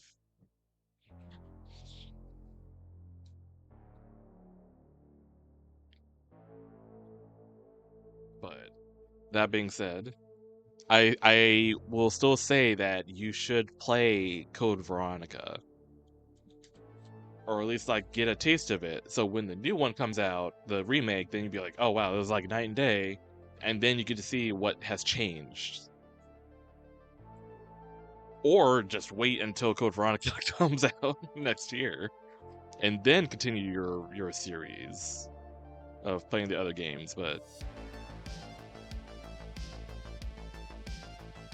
I mean, like, I feel like narratively, if you want narrative, I will say, like, you do need to play 5. You can skip 6 if you want to and jump right into 7. I plan to do that. 6, 7? I'm not listening to you right now. You are not here. Guys, I'm not here. And then, like, yeah, I feel like, yeah, you can jump into 7 and then 8, 9, and then by the time that happens, maybe 10 might roll around, and then you can enjoy that. I'm halfway through 5. Okay, well, never mind. Okay, never mind. Are you at least aware of Code Veronica? Like, do you know what happens in Code Veronica, Jack? Because, like, I feel like that, like, it's like, again, like I said, it's so important lore-wise. We're just gonna skip over the fact that Jacob wants me to piss inside of him. Wait, what the fuck? Wait, what? Yeah. I've been like, I've been concentrating on Jax because I'm I just actually having a really want to conversation say it like that. That was really funny.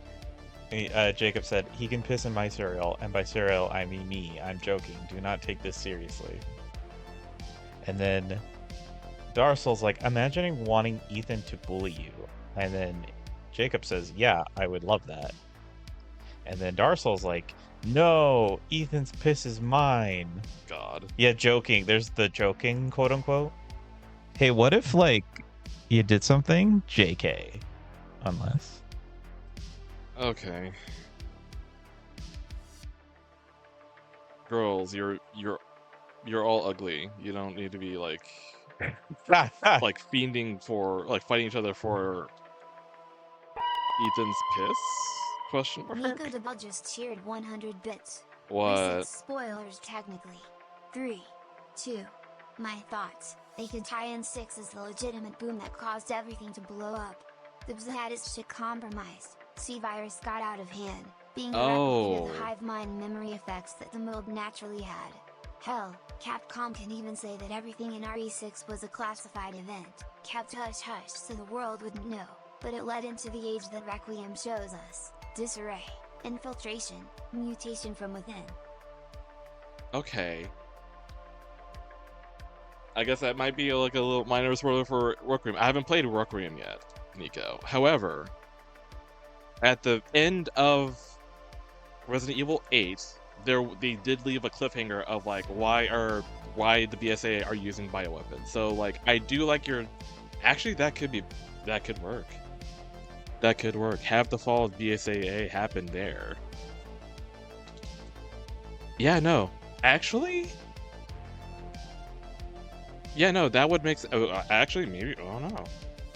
Because I did find that weird that, like, I mean, granted, RE7, Chris Richards was working for Blue Umbrella, like, randomly. And then in RE8, like, he's not working for BSAA anymore. So I did find that weird that that's so random that he's not, and now they're the op. But maybe that is something. Maybe they have something in store for that. I haven't seen anything in Rec Room yet, to be honest. I know it just got kind of dystopian. Okay. But yeah, no, like having RE6 be a classified event, granted, like it expanded over like a few days though. That's the thing. Like you have the Tall Oaks outbreak, and then whatever happened in China, and oh yeah, and then there's the whole like Europe like war segment that was like 6 months prior. So like there's something they could probably do with that, maybe. But being a replicant of the hive mind memory effect that mold naturally had. Here's another thing too. If they can go back and like insert the connections, like the connections was like introduced in RE7 and then they were like mentioned in RE8. Could say like, oh, mate, if they were involved with that somehow, ooh, okay, sure. But I do like the idea of like, oh, the downfall of the BSA happens there, because I feel like that's what it needs. It needs some kind of like canon event to be substantial as like be like an oh shit moment for the series. Like it didn't really have that. I guess the only thing they had was Jake Mueller, but I'm like, he hasn't been mentioned or talked about in a while. So it's like, oh, it doesn't matter anymore. That's another thing I would do too. I would just take him out. I would just like not include him.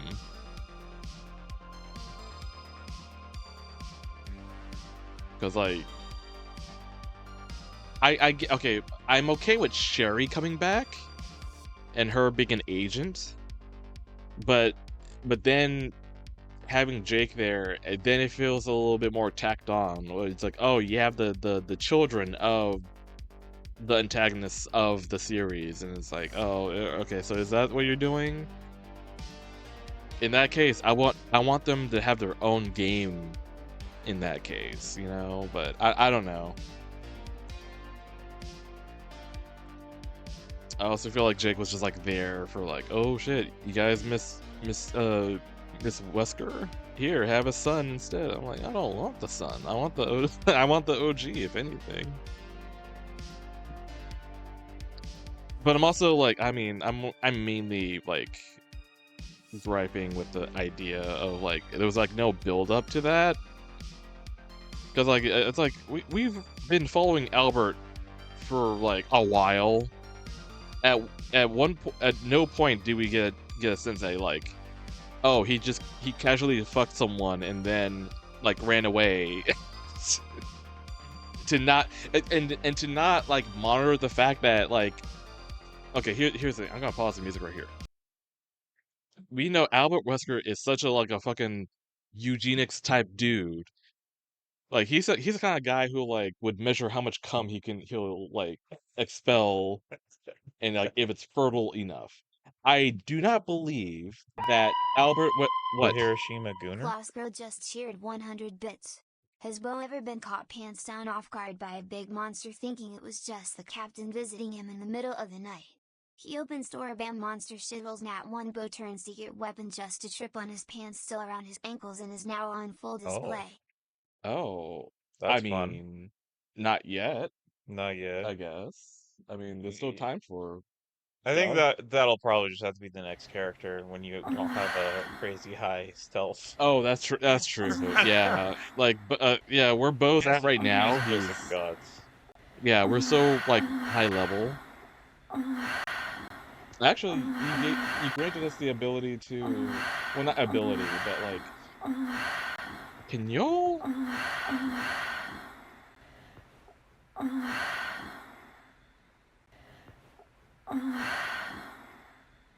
Hello? Okay. Because you did give us the chance to like level up when we feel the need to level up, I guess. Yep. So technically Bo would be at level 19 when he chooses to be, Mhm. when he's when he's ready. When he's ready. So Yeah. we're In pretty honor high of Pride level. Month, you can come out when you're ready. Yeah, we can come on when we're ready. So we're pretty if it was like, I don't know, level 5, then maybe you can like sneak up on him, but yeah. He's too a little bit overpowered at this point. Is it safe to come back? I don't know. Like I was about to crash out and then that happened and now I'm Yeah. like kind of defused. I don't know. Like how much do you even know about like RE6 is the question.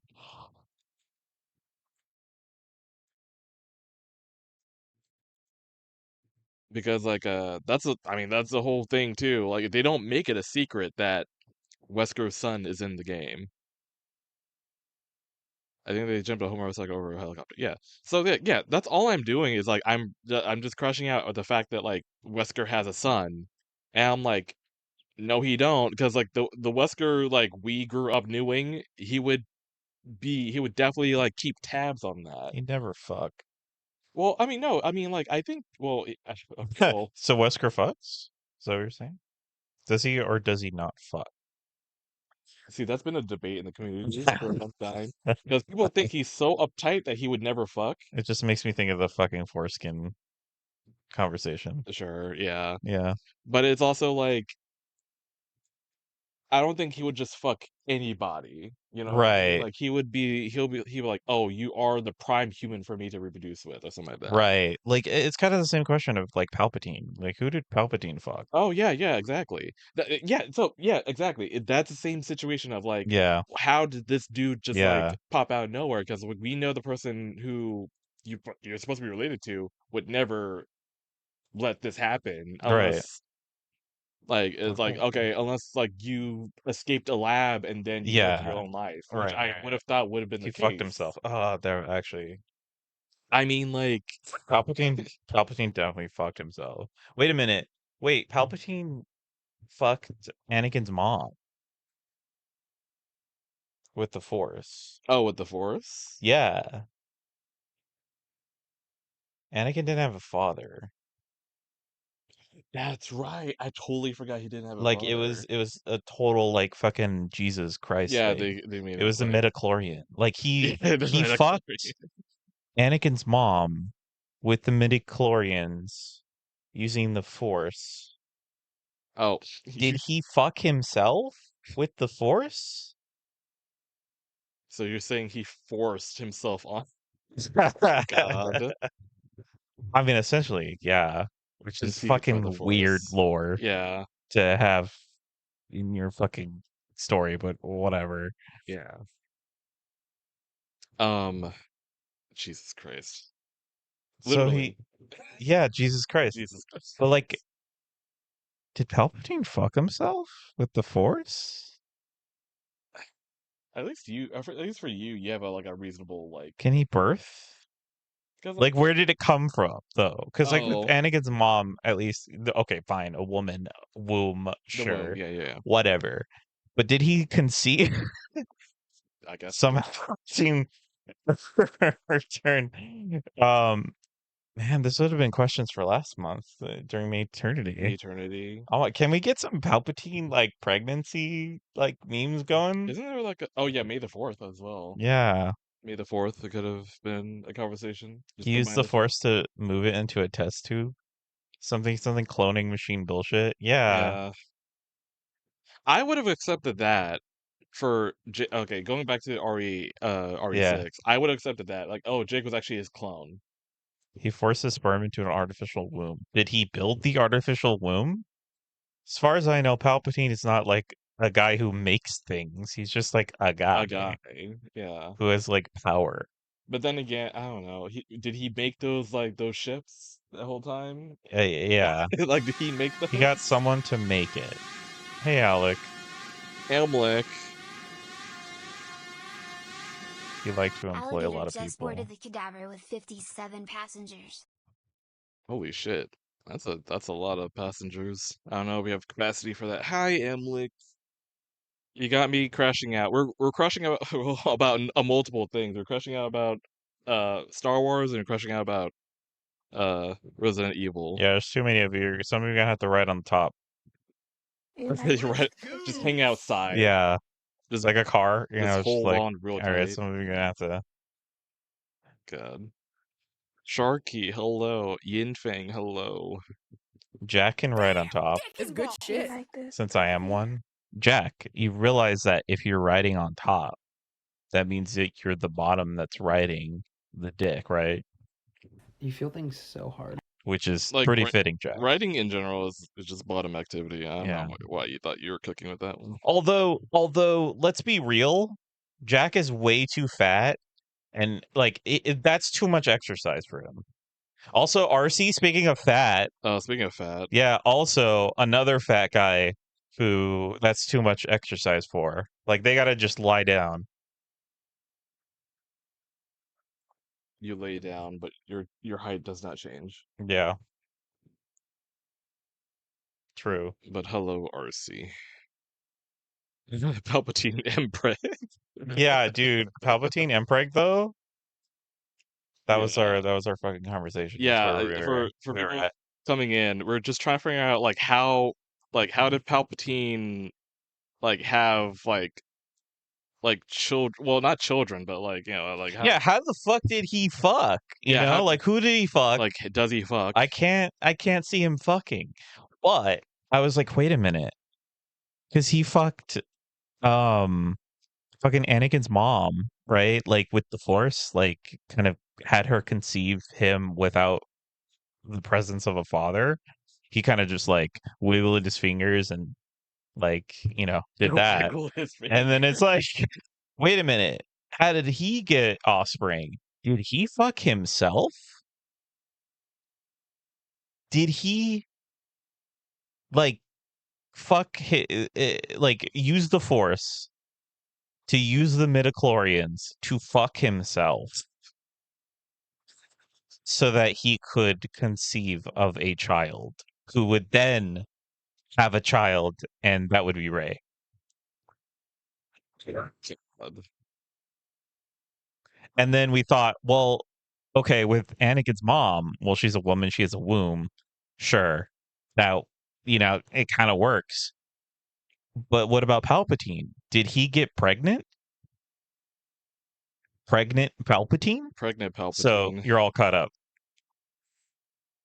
Like I mean like okay, it's brought up that like oh kid clone, but it's like okay, so like do you just like let one out there and just roam around and not Yeah, monitor? right. That's what I'm It makes no saying. sense. It makes no sense Unless whatsoever. unless the implication is like, oh, he died, so he didn't get to do anything, Yeah. about it. He's just like, ah, shit, I should have had some kind of plan in place. Right. Like as he's falling, he's like falling down that shaft to be like, ah, shit, I have a kid. I forgot about my kid when I fucked myself when I was pregnant. Oh God. Hi, Blizz. I thought it was Plagueis. Darth Plagueis the Wise. That was his master. But he killed Plagueis, He though. did. Yeah. Yeah. That would not benefit his cause of reproduction. No. Although I'm still saying I need a Plagueis thing. Like we almost had that Yeah. with Acolyte. We almost had Yeah. that. I want to know Plagueis like was his daddy. Plagueis. Oh God. It's. I mean, if the Acolyte is any indication of the dynamics, Mm-hmm. True. maybe Plagueis like made Palpatine feel something, and Palpatine's like no, and then killed him. No. No, you will die. No. Oh God. Not the conversation I thought I would be having today, No. to be fair. Do it. Do it. But yeah, I mean, tying it all back to Albert Wesker, where I don't buy the whole like him having a son thing, because like I feel like that's such a half-baked idea that was probably like added last minute, and then because it makes no sense. And the character himself said it. It's like, oh, deadbeat dad just like ran away, or so he had a normal mom, and then it's like, oh, plot twist. And so like Albert Wesker just like going around just like tapping it, hitting the egg, and leaving. Like I don't buy that whatsoever. Absolutely not. So that's if they were to redo it, I mean, I would have it be like Jake was a clone that got escaped, and then that whole thing. Not the whole like I'm a mercenary because I'm angry about my uh having no father growing up. That was his attitude.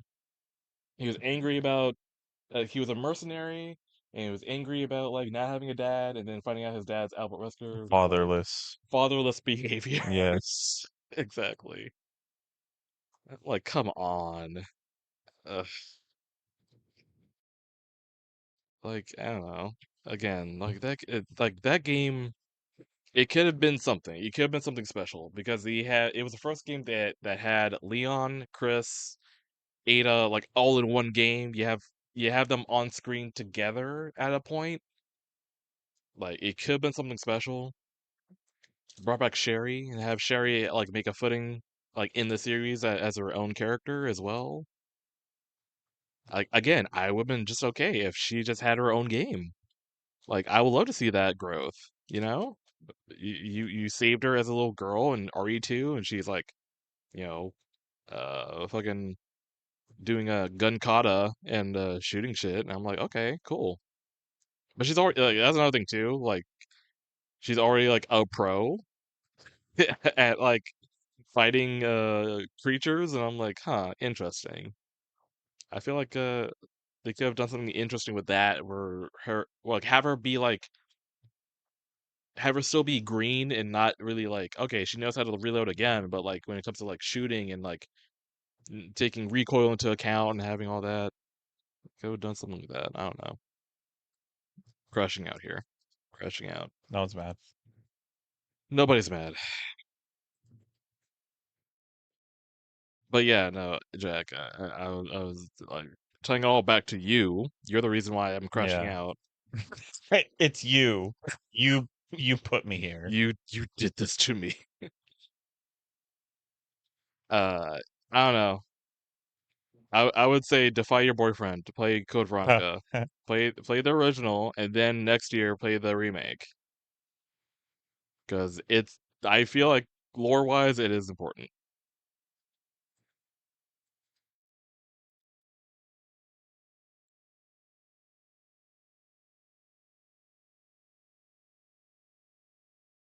But give it a whirl, why not? Yeah. Two bottoms telling me two separate things.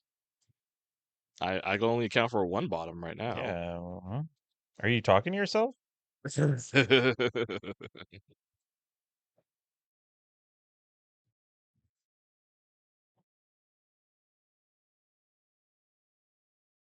think Jack, Garth will said sweetie. anything. Also, it's quiet. I've got to put music on. Hold on.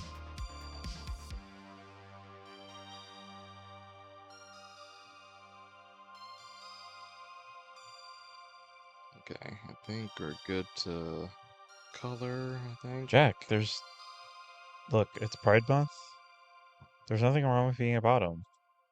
It's perfectly normal.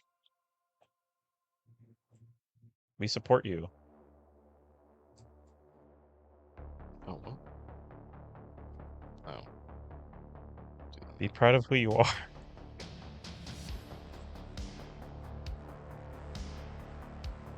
Bottom. They're lucky I'm grabbing food so I don't have to hear y'all dorks. Bro, when aren't you grabbing food? The moment when you tell us you're not grabbing food, that's when we should be concerned. Oh yeah, no. I would think you're like replaced by like a pod person or something like that. Yeah. Dude be always reaching for food.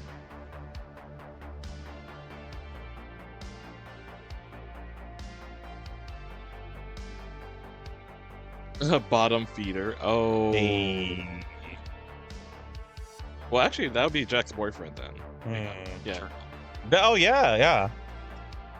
And just take the word and just change the meaning of it. Yeah, go ahead and tell your boyfriend that he's a teacher. In no context. I think he'll break up with him. We out here ruining relationships. Sup, bottom feeder. Say that next time you see him.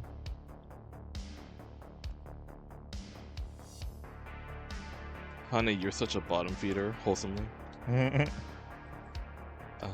Lovingly. Let me see. I can't find this paint book. Affectionate. Affectionately, yeah.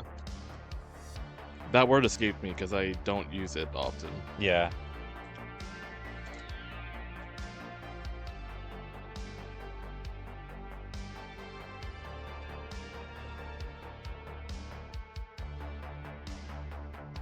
Wait, what? I love food that pops in your mouth and gets stuck for a while. Oh, it's talking about the knot. Okay. Oh. I was like, I was thinking of like, oh, there are foods that like get stuck in your teeth, and I'm like, you like that? I guess that's popcorn though, right? The kernels again. Yeah, there was one food that recently we were watching a video. Maybe they were talking about. Yeah, well, What it is? Oh God, Like goldfish or something. goldfish. It was goldfish. They like the gunky. They like the gunk that forms on your molars when you eat goldfish. What the fuck? That being said, having like eaten goldfish recently because What the fuck? y'all have them, I'm like, who likes this? I'm more of a Cheez-Its person myself. Me too. Though. Like, I don't know. I see the appeal of goldfish, but Every once in a while, I'm like, okay, I'll eat some goldfish. like but... give me some flavor blasted ones, maybe. I can't do default. Like I ate the default. Yeah. I'm like, nah. I think I don't know. I think flavor blasted stuff is for me is too much. Really? Yeah. Like I need a little something.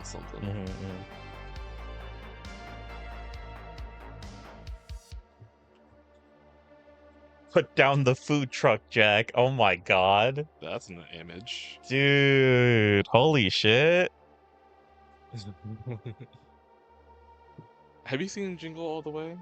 No. Arnold Schwarzenegger movie, Christmas movie. Yeah, I know. I'm trying to think if I've seen it or if I've just seen clips and people talk about it. That it's coming increasingly harder to tell. I think so. I think we put it on for stream once. Okay. Because there was a scene in that movie where Arnold's like, he's like talking to the neighbor that's trying to cuck his wife, and Oh, okay. he's like, oh, they're making cookies and like on the other end of the phone, Mm-hmm. and he's like, oh, these cookies are so good, and Arnold's like, put the cookie down. Oh yeah. I do That's remember us to Jet. that. Yeah. Put the cookie down. Oh, right. Jacob mentioned earlier. I forgot to mention. Did anyone else see the new furry twink? I love how you censored twink from DreamWorks. It's so funny just seeing that one picture. It's not even the full body. It's just like I was just like, oh my god, full send fucking furry bait character. Oh, absolutely. Like he's gonna be all over. I mean, essentially, it's what? Let me make sure his name is the right one I'm thinking about. Yeah, it's Dave Franco's like persona. Yeah, that's so funny. Already seen porn of him. We don't Yep. know what he like. How is there already porn? Oh, he's tied up, so. Oh, I guess yeah, the bondage porn. I guess Yeah. bondage people are all over that.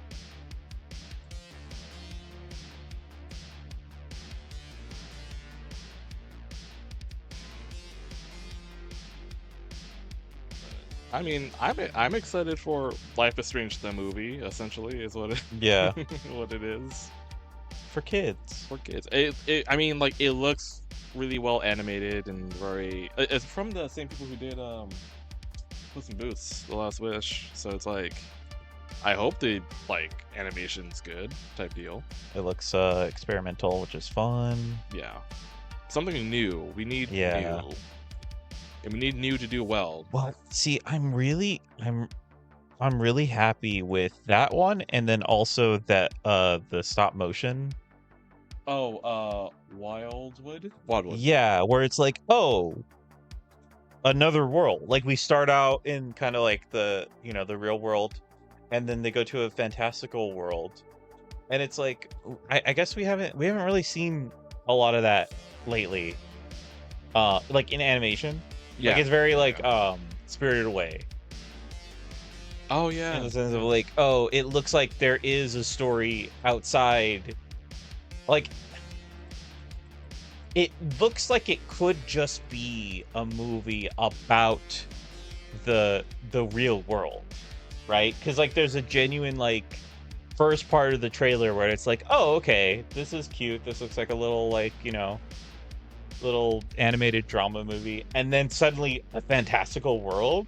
Yeah. Like the other half of the movie, or like the the middle of the movie, it's about like it becomes like a metaphor, a lot of metaphors and stuff like that, where it's like going through growing up is not just like portrayed in the most realistic sense. It's kind of like you get to like take advantage of animation and you'd be like, yeah, there's a fantastical world and there's like these furry characters and there's a lot of like magic and shit, It's like, oh, they're losing their memories about themselves and like about their relationship, and that's what they were afraid of losing, and it's physically manifesting in this like visual medium, and it's like, that's cool, that's awesome. Let's get more of that shit. Yeah. Especially like, I guess I mean, it's a bit of a reach, but it kind of like feels familiar with like physical media being like on like decline. Yeah. And digital media also being like not keepable as well. Like we're losing that. Yeah. And it's like, I feel like I mean, if it does touch that, then all like good, because that's such a real thing as well. Yeah. The memories of those things, like just media, and also like I mean that the whole motif of like the Polaroid too. It's like no one does that anymore. Yeah, no, it's I dig it. I think that's a way to do nostalgia without like like I think that's a right way to do nostalgia. Mm. It's the idea of like, oh, you know, like you said, everything's getting digital. There's no physical stuff anymore, and like what happens when you lose the physical, and it's like kind of glorifying the physical. It's kind of the same thing with like Guardians of the Galaxy, where they glorified the mixtape and like the physical thing, and you know, Star-Lord took it super seriously, and like he like risked his life to save the fucking mixtape. So it's like kind of the same thing.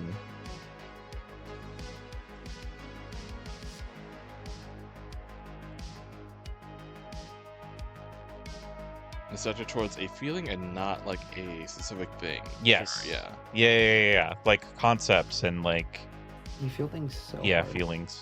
You feel things so hard. You feel things so hard. Yeah, no, I think that's a good way to put that. Because like bad nostalgia is just like, oh, you remember this? Yeah, the having member berries. Member berries, where it's like, is- you remember this? You remember this? And it's kind of hollow.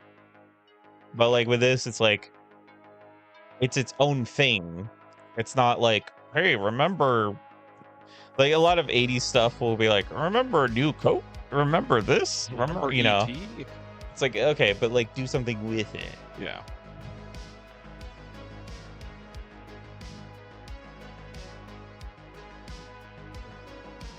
What else do I want to do?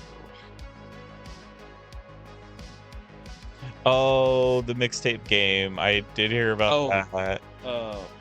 Yeah, that whole thing. Well, I mean, Yeah. is it, would you want to call it a game? Or at it was this like, point? it's more like a movie. More of a movie? Like on rails. Or like a game on rails. It was more like a movie. Like you didn't really have to interact with it at all. Yeah. But I did hear people, you know, enjoyed it for what it was. Just don't don't call it a game, I guess.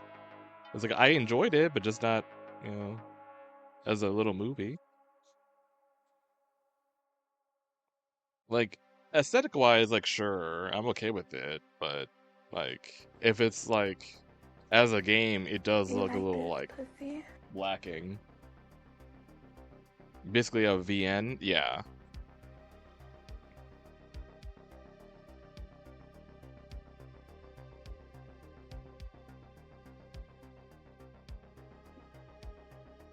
I mean, that's like saying Life is Strange ain't a game. I mean, but you can like you have stakes in that though. You can have different endings. I think for mixtape, it's just like it handles it for you. From what we've seen. I think also like some of like the levels that were like you didn't have to touch the controller, like it would just move for you. And Yeah. you didn't actually have to move back and forth or anything. So like there are actual like consequences with Life is Strange. if you really want to make that comparison, like at least consequences can happen. We also had to like do things. Yeah. I don't know. I actually don't know a lot about this game, but I just saw people complaining about it and then showing clips, and then like there was like I don't know if it was a skateboard or whatever, where it's like you didn't have to actually. It's like some Sonic levels, where like you don't actually have to move the controller. Wait, like Yeah, there are some Oh. Sonic levels where like he auto runs, and like Interesting. some people complain where it's like I don't have to fucking do anything. Like, you just will go. That's on a track. This action will have consequences. Oh god. True. The phrase that instills fear into me.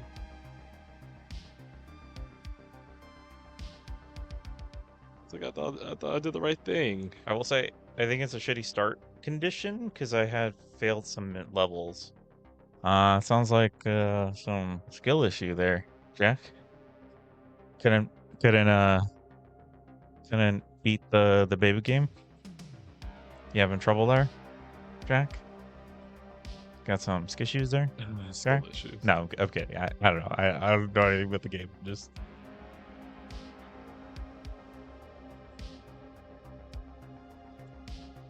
But let's see. I mean, on the topic of games, I think I mentioned the name earlier. that when I was talking about Summer Games Fest, I completely forgot about Control Resonant, which I'm excited for.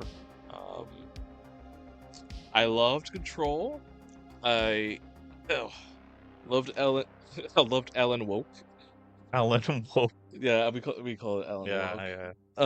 Well, I mean, people call it Alan Woke because Alan Wake 2, you're playing as well, it's like switching protagonists. You can play as Alan Wake, and then you play as an FBI agent, as Right. a woman, a black woman. Oh, Jack said, guess what? I like Alan Wake. Why are you saying guess what? Yeah. Like as if it's not a likable game.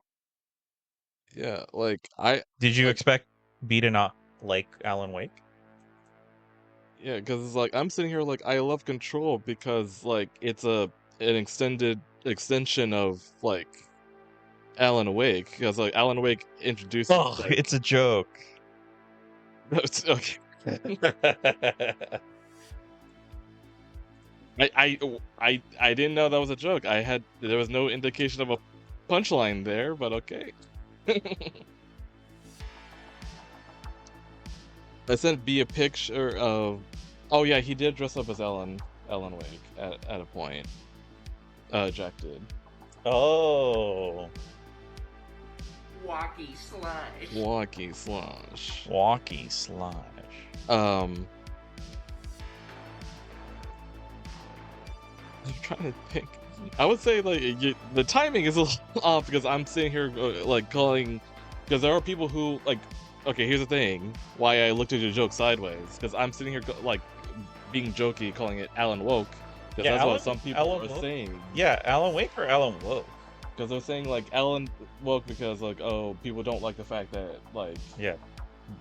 you're playing as a black wolf. Right, yeah. That's what I was leading with. Yeah, That's so why- like that's why I want to clarify, Jack. Did you dress as Alan Woke No, or Alan Wake? Kidding. okay. Was it Alan Wake or Alan Woke? But despite that, Can I get a confirmation of that? like I really do love like what Remedy has done with tying the two together, especially with the Alan Wake 2 like DLC. And then now with Control 2, which I feel like everything's been leading up to that. And the fact that the hiss is now like broken out and is like now like in New York, and I'm like, I'm ready. But also the added factor of like, oh, you are playing as the brother of Jesse Faden, and it's like, oh shit, we can see like what he's all about, because we only like hear about him in the first Control game, where like he was supposed to be the director, but he's like mentally not stable for that, and it's like, oh, and now we get to play as him. So I'm excited for that. And the playstyle differences of him being more of like a melee guy.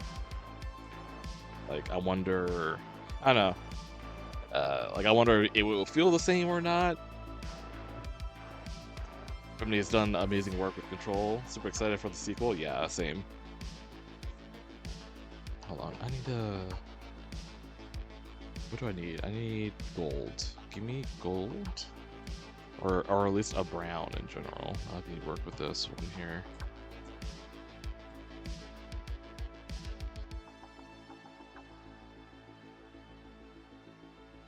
That.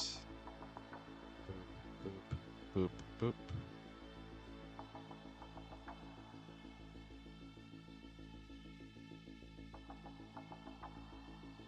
Yeah, I'm a huge Remedy nerd. I'm just shitty at jokes. I mean, you have to tell us. But okay, that was a God damn. I recognize that was a deep cut. Damn. I recognize that. I apologize. Holy shit.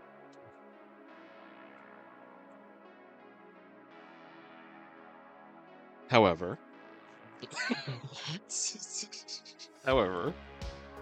okay, it was not that bad. Slay her. Ethan has said worse things to him than I have.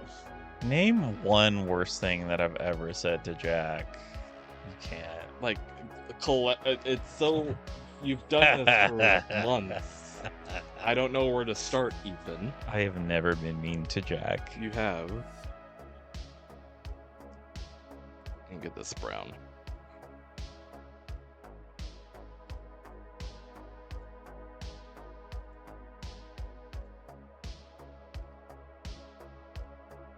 Jack is stunned and silent. Well, he's going out to get food. He said he was doing that. He's fucking eating. Ethan's never mean to Jack, as he's never mean to me. Okay, well. Okay, but like, is it really being mean? No, I'm all good. Is it really being mean to Jack or Darsal if like that's what they want? Let's think about it. Oh, I guess. Yeah, right? I don't know. I always have them separated in my head, though. Like, yeah, we could bully the shit out of Darsal, and he'll be like, he'll come. Or he'll be on the verge of coming, because we don't let him come. True. For Jack, it's like, I'm still trying to figure out Yeah. whether if he's, like, turned on or not. I think he's more turned on when I'm, like, chewing him out about a movie he hasn't seen. Maybe there's that, but I don't know. He's rubbing his nipples every he waits for your response to the fact that he hasn't seen a certain movie. It's like, I haven't seen Schindler's List, B. And then he's like waiting there, both fingers on his nipples. Yeah. Give it to me, B. B, I haven't watched the. Chew me up. I haven't seen the Fourth Encounter. Oh. Oh. Movie humiliation fetish, is this what Cinemasins is like? Oh. Yeah. Oh god, that's a name I haven't heard in a long time. Actually, is he still doing stuff? He's probably doing it. Let me see. Got milk? Let's see what that motherfucker is up to. I would have thought he would have been chewed out enough to like just run away from Just off the stop. internet. Just stop making. Just stop. Yeah, 12 hours ago. Oh god, what movie? Everything Wrong with 28 Days Later, The Bone Temple. Okay, come on. Yeah, I need to get you to watch 28 Days. you do. Like, at least do that one. Because I feel like, okay, well, I think you will like Bone Temple. I think you will like Bone Temple. Okay. 28 Years Later is experimental. It's kooky, but you might like it. 28 Days, I mean, I feel like by default you had to start like somewhere, I think. I don't know how you would feel about it. But it being like a 2002 movie. Right. But yeah. Make me alt tab out of Deadlock, boys. Pay attention to us. Nico, you don't need anything else going on in your life. Just us. I think Angela said it best in Smosh video. I swear exists where I'm like, oh cool, they remember something about me. Just remember the chat. I just remember the chatting. I just enjoy the chatting. Yeah. So what you're saying is you do want us to like mimic you rubbing your nipples, wanting to be like chewed out. So that was correct? That was correct. Is what you're saying that was accurate? Is that what you're saying? B, I haven't seen Crash, please.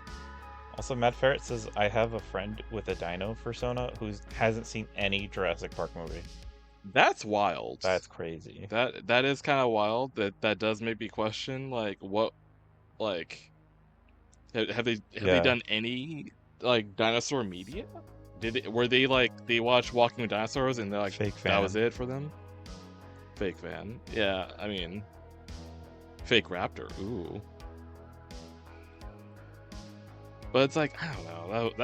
That is kind of strange.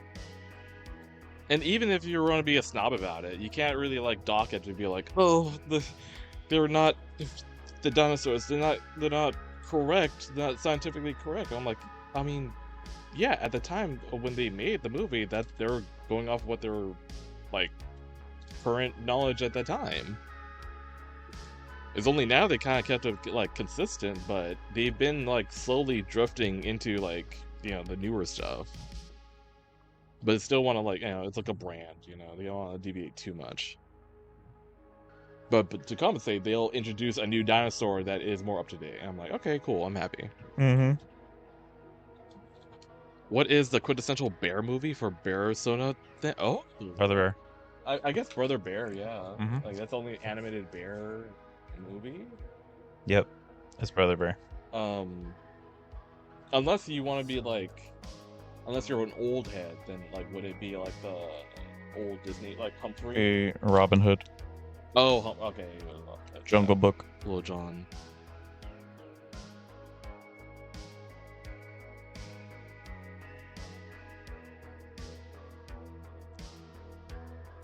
Yeah, Jungle Book, yeah. Actually, scratch that open season, obviously. Oh. That's bait. That's rage bait right there. It is rage bait. I could see it. See it from a mile away. That's No, rage actually, bait. what's more rage bait is the bear from Over the Hedge.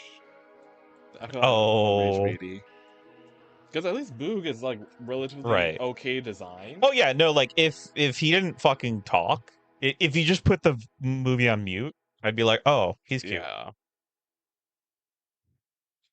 But yeah, no, I can't stand the bear from Over the Hedge with his tiny ass mouth.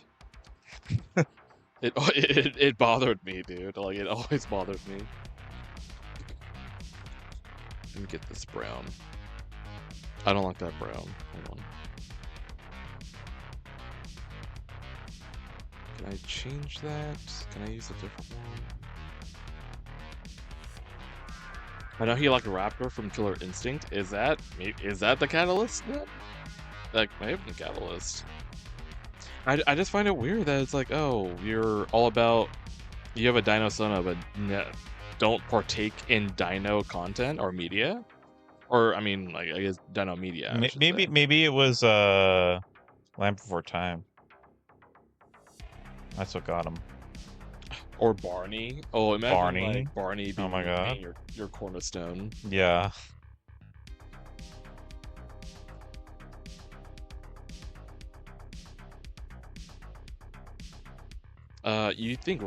You want rage bait? Start dating the quintessential wolf movie is, oh, Hoodwinked. Oh no. That's funny. What? No. I got a better one. What? Alpha and Omega. Oh, That's even better. That one's Mhm. that one's bad. Yeah. At least Hoodwink. I think Hoodwink is relatively a good movie. Yeah. No, Hoodwink is good. It's funny. No clue what Alpha and Omega is just terrible, but also it's all about wolves. That's right. But it's such a furry movie. Like it like 100% it made furries. And there are some furries who are furries because of that movie and only because of that movie. Their designs are not good. It's Darn hard for me to believe. Yeah. Y'all like pissin'? Y'all like pissin', what are those little fuckers called? Oh, Norm of the North. Lemmings? Rage Bear. Norm of the North. Mm-hmm. North have lemmings that piss. Oh yeah. In a tank, a fish tank. Oh God, Mad Ferret's talking about that one, fairy tale animation, like it was like Goldilocks and the Three Bears. I feel like you watched it. Oh yeah, like it's definitely a used stream. I put that shit on multiple times. That shit is cursed. I don't even remember. They sing "We Are Family" at the very end for some fucking reason. Okay. Yes. Yeah, no. This is new information for me. We gotta watch it then. We gotta watch it right now. Put the hyper unit up. Nah. Guys, you're gonna get educated. No, I'm gonna furry history. Activating bottom behavior. I We refuse. are family. Activating it. Like, it's like a power. It's like I'm activating I disagree. My shield right now. I'm ulting. But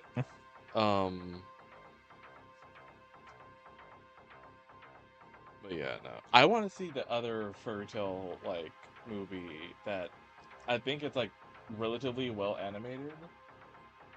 Oh yeah, It no, covers that like one's really cute. yeah. We should watch that one. If I can friggin' remember what it was called. Because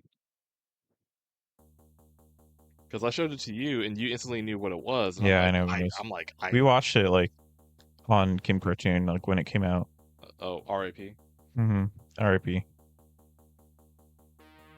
Okay, so it's fairy tale, bear, Goldilocks, three bears, but then there's like a TV show like element to it. She's like a pop star or something. What? Oh my god. I love how guys, fairy tale, bear, Goldilocks, TV show, pop star, fucking first one. What? Goldilocks and the Three Bears. Jim Henson. What the fuck? What? Wait, Jim Henson is off of this? Jamie Lynn Spears. Oh god. Look at your. Ew. What the fuck? What the fuck? Look at your own.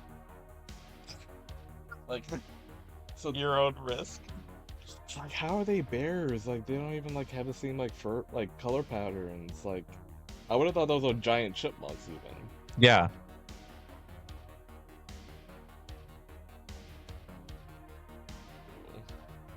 Okay, Goldilocks and the Three Bears.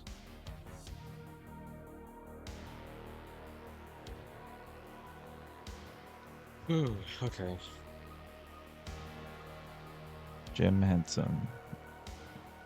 It's insane that it was fucking Jim Henson Company, dude. Yeah, that's a shock.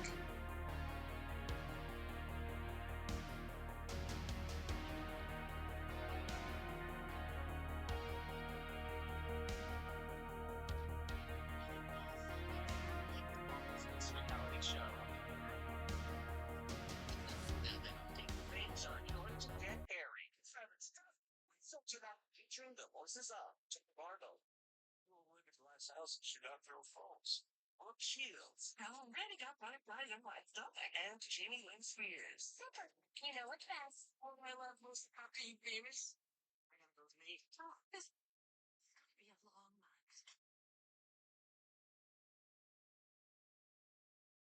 Man, what's Jamie Lynn doing now? Actually, is she okay? Fucking over her sister or something. Oh. I remember the thing with Britney Spears where it was like she did something. Are you talking? Well, hold on. Are you talking about like the Britney shaving her head just to distract people from like? No. This is way after. This is like Oh, way more after. recent. I Like, then I don't know. like the problems with Britney Spears and her parents and like Yeah. obviously all that stuff. Apparently, Jamie Lynn was like not on Britney Spears' side. No. So Word? apparently. Okay. I did not know about that. There's some problematic stuff. Don't quote me. I mean, like you seeing like problematic stuff with Britney Spears, like I'm willing to believe you. Like it sounds like very much like a very plausible thing. I just like I thought I knew, but apparently there's more, and then I'm like, wait, hold on.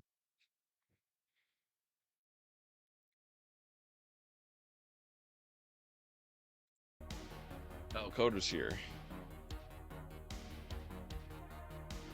But it's funny because like, oh, Coder is also here.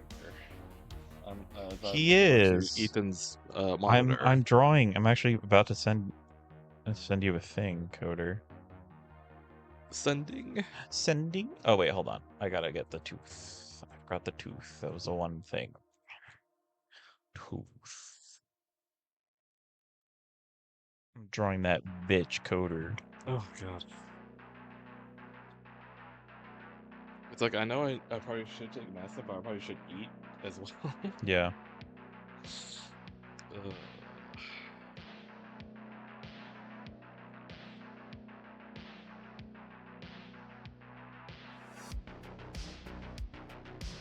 Okay, so it's actually the same thing, Unstable Fables, which is connected to the Goldilocks. Oh, Unstable Fables?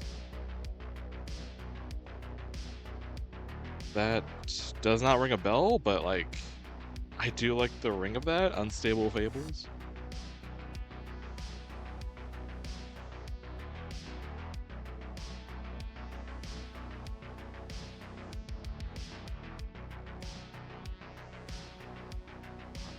Oh wait, no, hold on. I knew I was missing something. The noses, yeah, no, the noses are so like Cursed, cursed. dude. Like that was certainly a choice. I don't know why they thought that. Probably because they thought it was easier to animate. Yep. Oh, it's just my style. It's like, can you not though?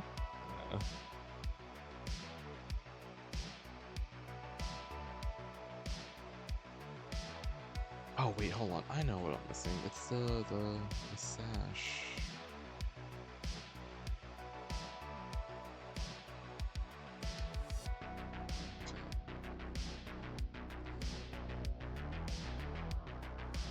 Yeah, it probably was just like a human or either it was a human model and they plus your animal parts, or it was a person who didn't know how to model like animals. So they were like, well, I'm just gonna do what I know, you know. So that one artist who Yeah, I put him on blast, but you know, like at first, like it kind of happens to everybody, you know, like you draw one kind of species, and all your other species kind of like resemble that species. Yeah. Whether it's like, oh, all of them kind of look like horses, or like all of them look like dogs. That happens a lot. Yeah, I Or see like, people like yeah, draw a bear and like the bear. it's a dog. Yeah. Yeah, like a cat, it's a dog. I get it. Also, you know, I think we all have that time in our artist career where you know we have same face syndrome. But imagine like getting paid to do that. That's gross. I mean, fake it till you make it, right? Yeah, for real. Is this? What is this?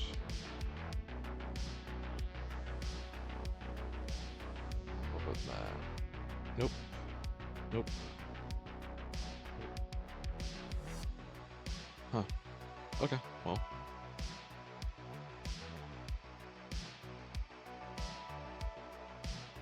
Let's do that then.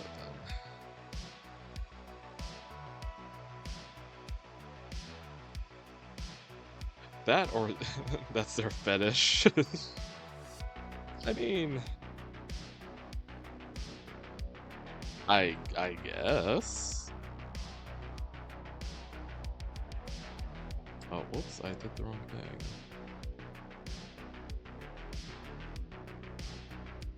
So, was I smart enough to do this back then? Did I change the colors here? Is that a different color? It is. Okay, cool. God damn it.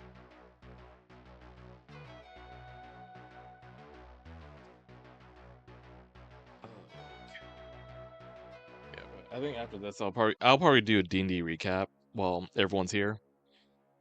And then call it a night so I can you know, eat food and then take medicine and hopefully keep it down.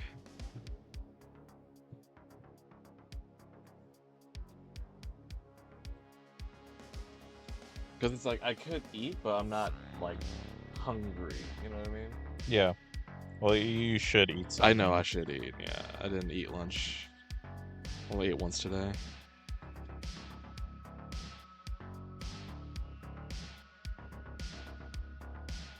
More chicken and chocolate milk? No.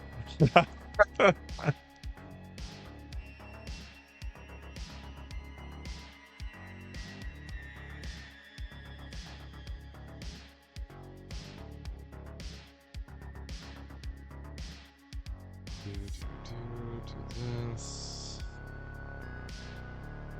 Need like.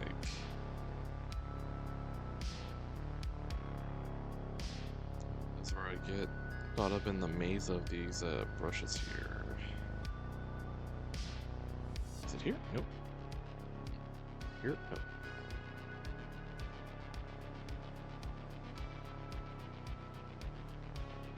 It's so funny too because y'all can like technically see more of the Clip Studio screen, so you can see me like frantically looking through the tools to find the thing that I'm looking for. That's basically how this match is done. Just me frantically like finding shit and then being like, this works, and then using it.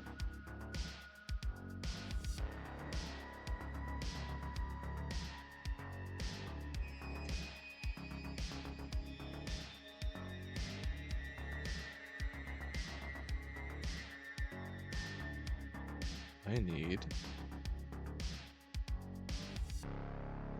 actually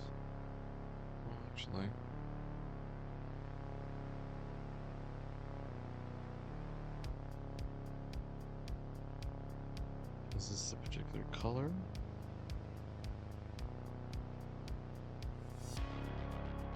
That nope, not that. Nope, not that. What does this do? Oh, it's that. Oh, this one.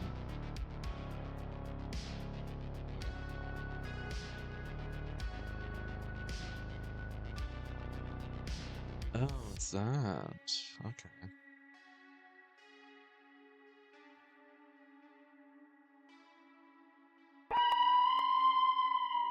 Yeah? Nico DeBell just cheered 100 bits. Darsel, my sweet disease summer ferret. There's no cap on that ass. When was the last time you put a cap on your bathtub? Exactly.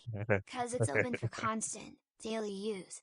That shit's like a bar bottle spout. Maybe a little sealed every now and then with a metal device, but ultimately, splashing on a seedy bar top by a jock with a taste for stiff drink.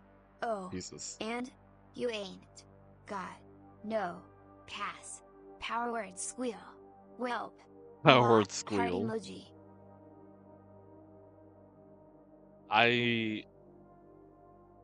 I'm in love with my sweet disease summer ferret. That Sweet disease summer ferret. That's crazy. crazy work, but I love it. Power word squeal is so good. Yeah, you gonna use that? I'm gonna have to use that on Bo.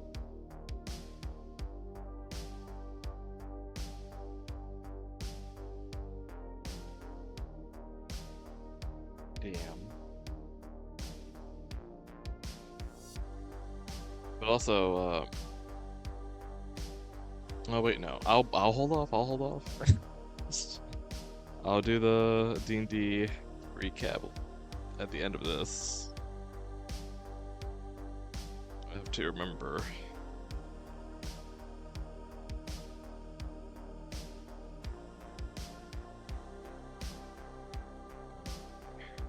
Do this. My favorite thing is alternative insults. You non-miraculous bitch. You parental lesson waiting to happen. You stale tortilla. You stale tortilla.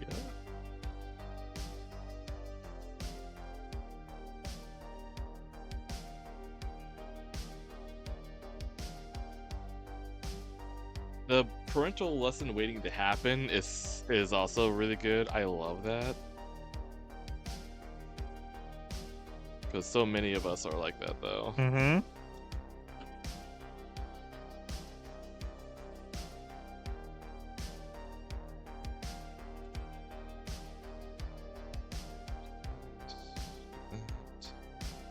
I'm putting way too much effort in this fucking pipe. I mean, I would imagine he would have, like, Furrow would have a nice pipe, though. To smoke with. Not yeah, I have to clarify for you. Did you need to clarify? Yeah, because I can already hear you gearing up to say something, and then I'm like, oh no. We were all thinking it. Huh? We were all thinking it. Oh, okay, well. I didn't know. I didn't even need to say anything. I just like looked at chat, like in the office. You ain't never suck a toe, pussy boy. I mean, this is probably the closest to Bo sucking a toe that he'll ever get. Fucking coming.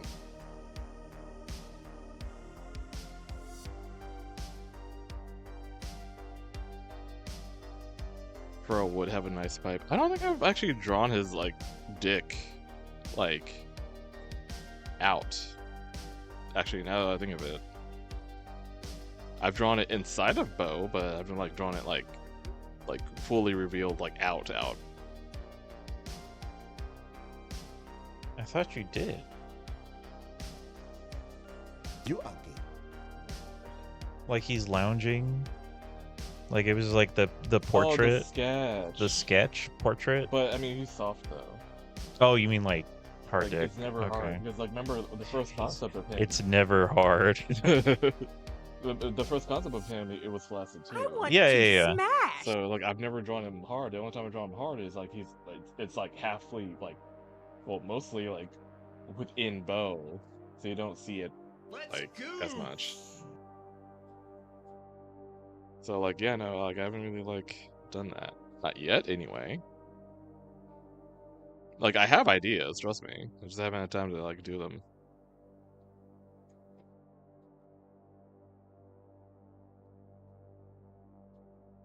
Oh my god.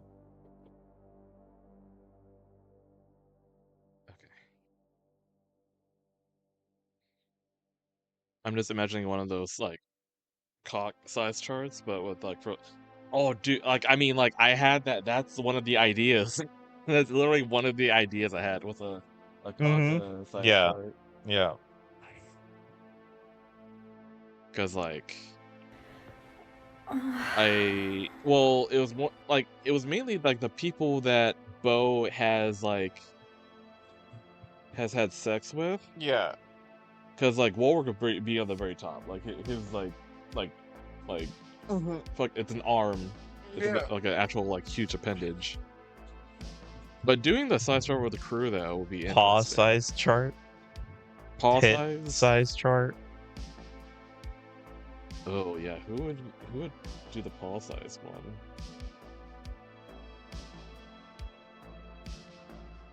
Oh yeah, that's a good question. Tit size Rupert wins. I'm sensing that's a biased opinion. At the very top, the boggle that yoinked the enchanted vampire amulet. That fucking boggle, dude. Ray was so mad that it got away. Like, it's fine. It's not gonna, you know, it's not gonna be the big bad. It's not gonna be like, oh shit, you killed these NPCs because you let this boggle. I mean, like, I always joke that Steve comes back. Yeah. For context, Steve was a hobgoblin that like, I'm Steve, the hobgoblin. Yeah, that was like, what, probably my third session or whatever. Yeah. Because it was on the way to Deco, I believe. Yeah. Yeah. You guys fucked him up and his friends.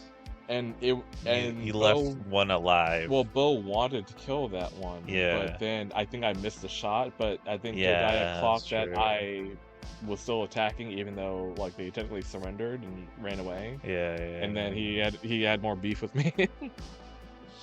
Gut size chart when Jack. It would just be you. Like it would just be your belly. It would just you are the entire. There's nothing else there on the picture. Nothing else fits. You'll cover the entire chart. I almost forgot there were like non-furry characters in the I mean, we're furries, but like we do have like elves and shit like that. Yeah. I still have to throw that in there. Hell, one of the big bads is like an elf dude that got cucked by a raven. Mm-hmm.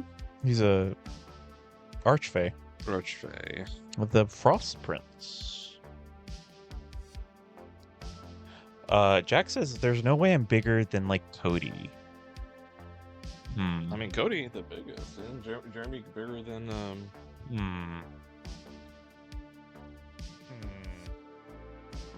I don't know about that, Jack. Oh. Who did that? Raccoon? Oh, it's Raccoon.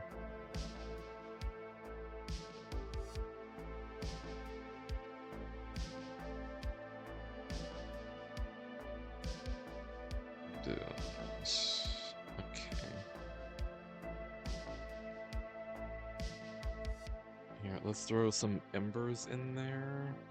In the. Oh, this is a great chat to ask. Can the elves in your D&D setting get like fat? Yes. Yeah, most things get fat. I think Everything can get fat. Yeah, anything can get fat.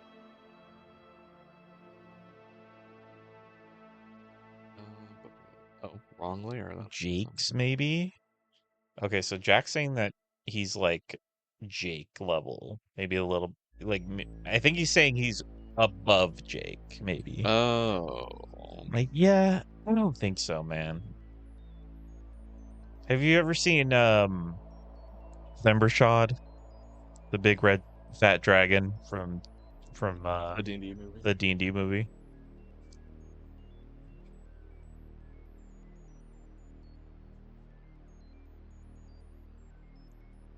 The Chad himself. It better not be who I think you're talking about. Bro, the big chunky dragon?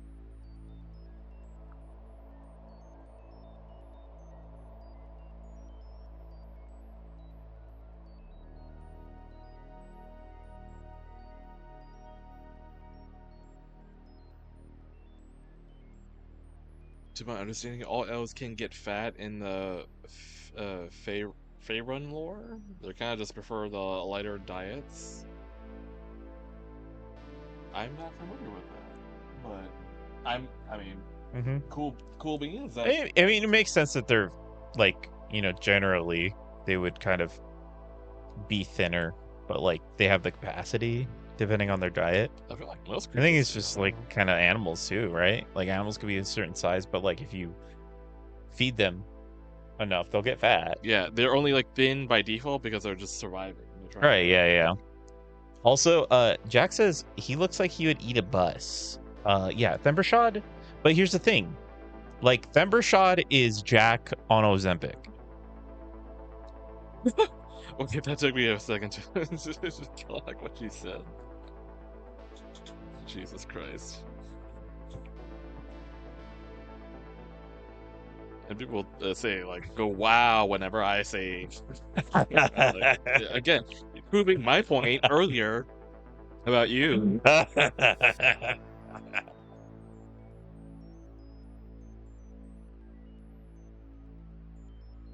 I have features that are defined.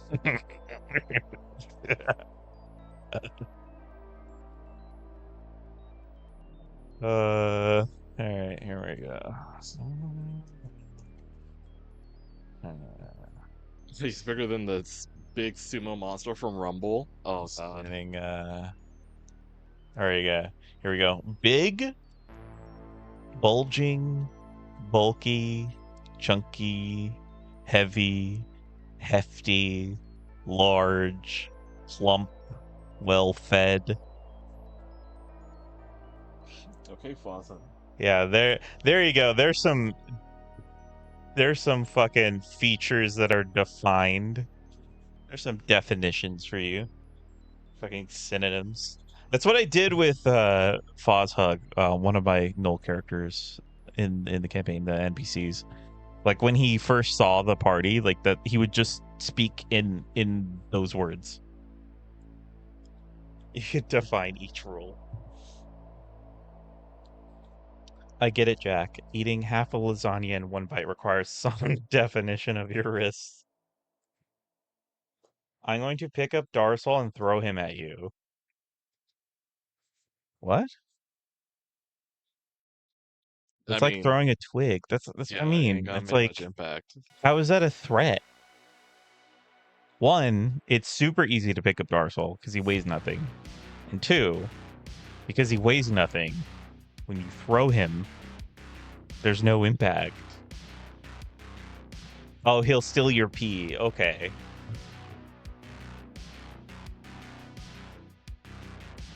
He's just the little fish that swims up your pee hole. The Kajiru? Yeah. Yeah. What is that gonna do? I mean, I heard it's really painful when it swims up there, but... Oh yeah. But like, why would I pee in his presence? Oh, right. Yeah, sure. Yeah. It'll take 4 other blocks to suck him out. Blokes. Yeah. Just like... Swim up my pee hole! Oh, great heavens. There's a fish up my urethra. Oh wait, I gotta find that fucking...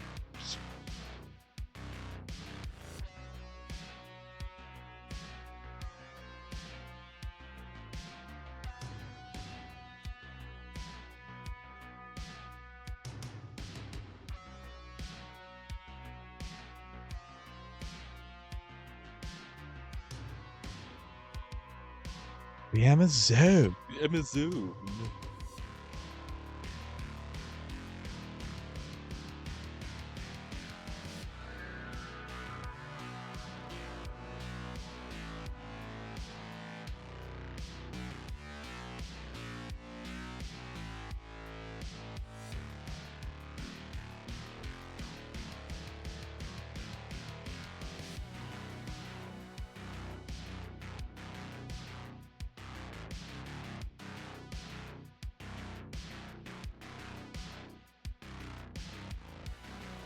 Seem to have an unsucked Johnson. Oh, God. Me every day.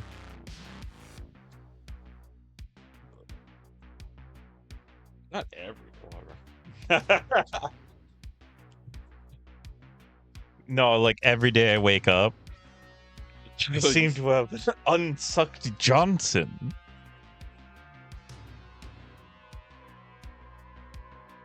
Oh, God, no, that's... Aw, Jax posted a video of fucking Red Panda. What? Wait, what? Hold on. No, Oh, sorry. I was using... Like, all I heard was, I heard Jack was fucking Red Panda. That's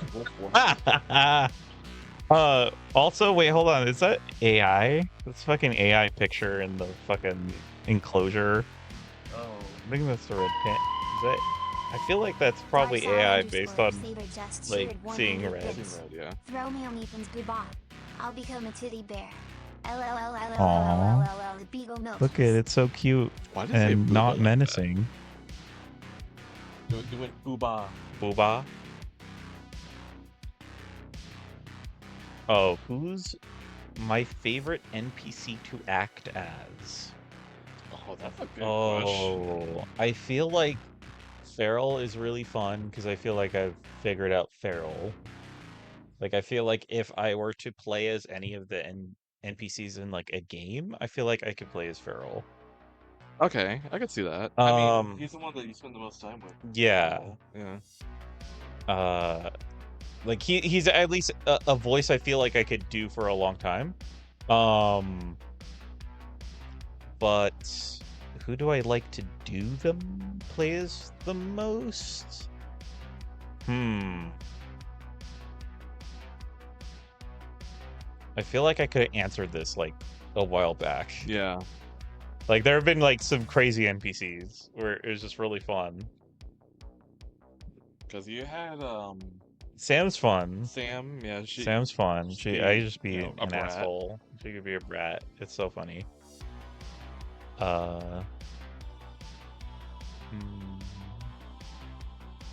Hudson's just wholesome. Who's just really fun to get into? mean, like, sometimes when you do like really kooky voices, it sounds like you're having fun. Like Snitch, for example, where you go, It's just fun. it's like I've seen things, I've seen some shit. Yeah, You know, like just like a little pro guy. I love the fish, dude. The one time we were in the Underdark, and there was like a little shop he was running. Oh yeah, I loved him. yeah, he's fun.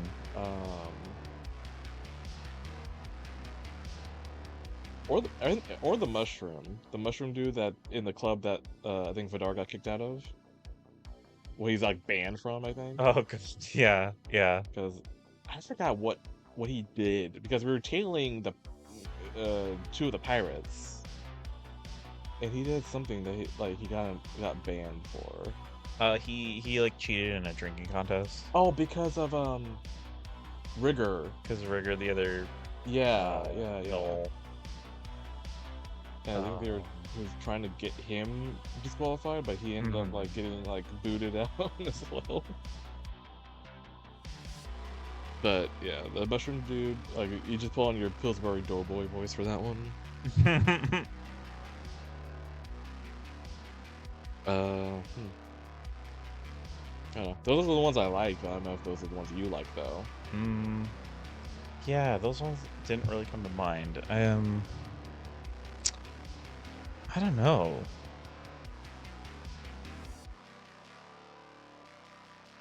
I feel like lately I've been doing so many.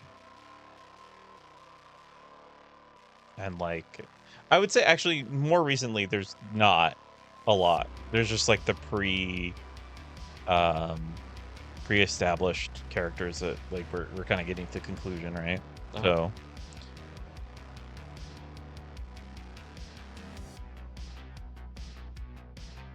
Alfredo's kind of fun sometimes. Oh, Alfred. Yes. Yes, sir. Of course. And he like gets more ridiculous every time. Like, yeah, I know. I feel like as of late, that is like a fun like NPC in general. Good evening. Good evening, sir. Let me fetch you some ramen real quick. Puts on a tracksuit and actually goes out to get ingredients for ramen. I like ones that like I go back and forth with the other players. Like it's just like kind of throw a wrench and everything, and they just act really weird. Because the player characters, their characters are pretty serious. Yeah. For the most part. Like they'll have fun and stuff, but like they're kind of like good guys who want to save the world, but there's anybody like goofy characters. Sure, yeah.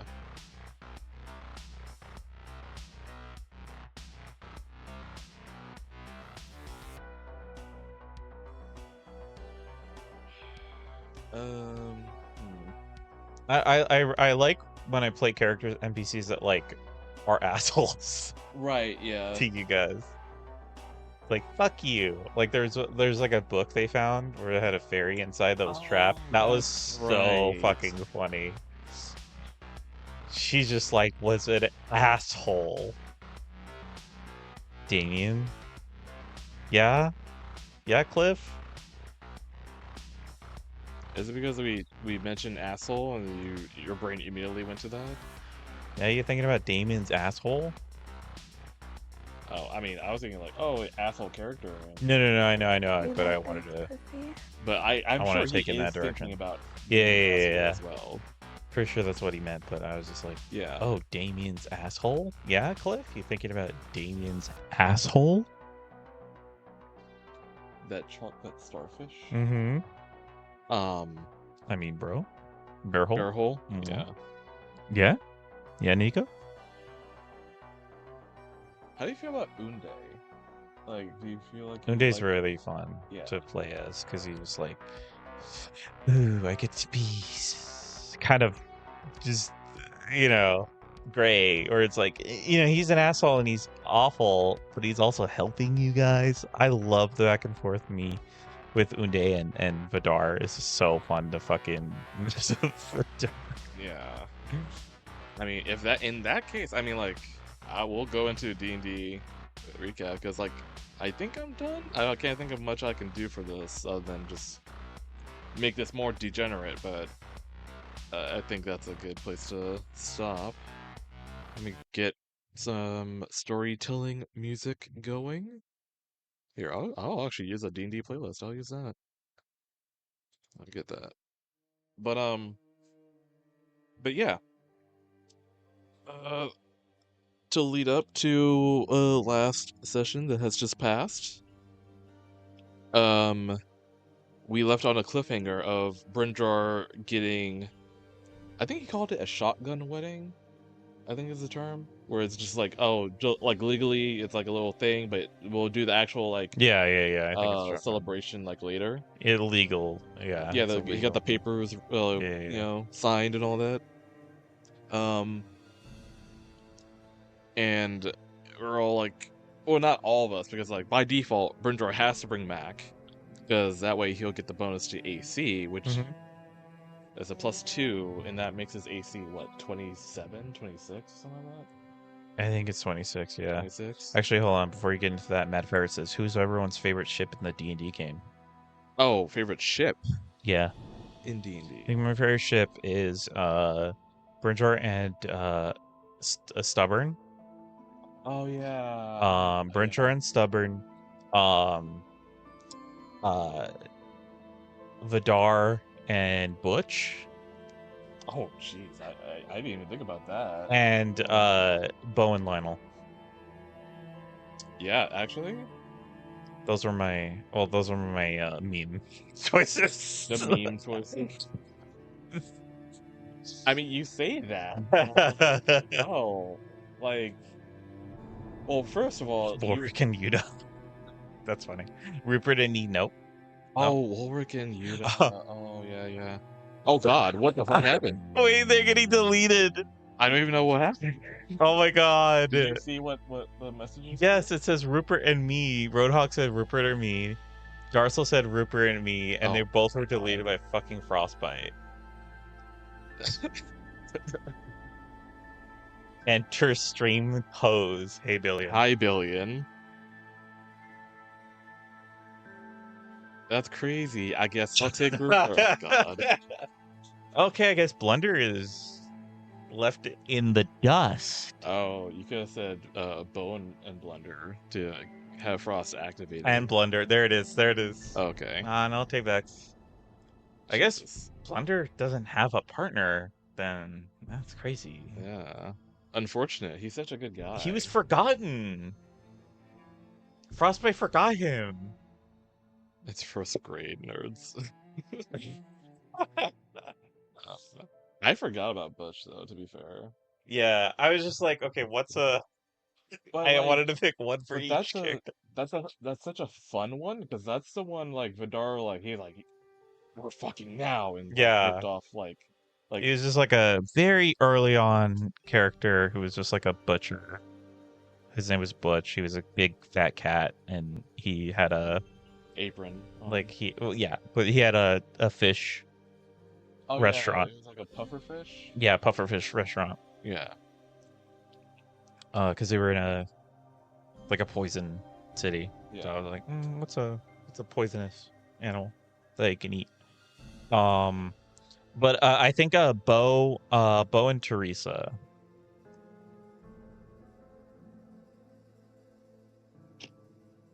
As your choice. Yeah, as a choice. Okay, Yeah. I think actually, I think that's a ship. Bo and Teresa. I guess. For context, Teresa is the disguised version of Bo. Where Bo it's had like a disguise. Big titty fox lady. Which I haven't used in such a long time. Yeah. I'm like, oh man. Where is she? What's she up to? What is Teresa doing? No. I used her during the giant section. Yeah. But true. the princess saw right through it. Yeah. So it was like, fuck. Yeah. So I stopped doing it because I feel like at this point everything is Teresa, yeah. And I'm like, oh god, whatever. So that was the last time she ever appeared. Um, but I guess the question is, would Bo fall for Yeah, he probably would. Like, He got some probably, big old if Teresa titties. was an actual Yeah, like yeah, raven, yeah. he probably would like Yeah. take a shot at that. Actually, Bo and Ventress. Oh, the vampire. Yeah, when she stepped on him. That's when I started shipping them. I mean, like, to be fair, it could have gone somewhere. Because Yeah. Bo did hit her up, be like, hey, I caught something. I don't know if you have it. Like, did you have you get test Did results? you get tested? Yeah, you You get should probably tested. get tested. But like that was a potential though. Like, cause I had a whole thing in my head of like her training Bo to be a vampire. Mm-hmm. So like it could have gone somewhere, but campaign wise, it veered in different directions. That was before he bit Feral, so now Yeah. that was the whole thing. Bo and Raider. That was, I mean, Yeah. that one was like the original. Yeah, it was your original thought. That was original shit. Yeah. Bo and Monty. That would be funny. I shipped them. That'd Bo be and so Monty. funny. Because it'll definitely be like it's like, oh, I hate this man, but Yeah. it's like a guilty like Yeah. pleasure type deal. Yeah. Like that's definitely the dynamic Bo and Monty would have. It's like, I can't stand this man. Drop your pants. He has to take a shower every Yeah, time take a shower after. every time. The guilt shower. I feel so bad I distracted the DnD recap of my silly question. I mean, like, I only just started. Yeah, it was it's fine. like, it's not, if it was like an hour in, then I'll be ready to be like, okay. But yeah, no, like, I mean, like, I'm kind of like recapping a recap where it's like, oh, we're all, you know, about to head off into this adventure. We have to pick out who we want to, like, bring on to, like, this quote-unquote wedding as a plus one. The choices for Vidar were treason and don't say it, Zeke. Because we actually had it. Oh, we probably should have read out like the treason's abilities just for fun. Because we never got to like hear that. Because they all have like their own little perk. That's all I'll say. Like, I'm not gonna read it. I read it off to y'all last time.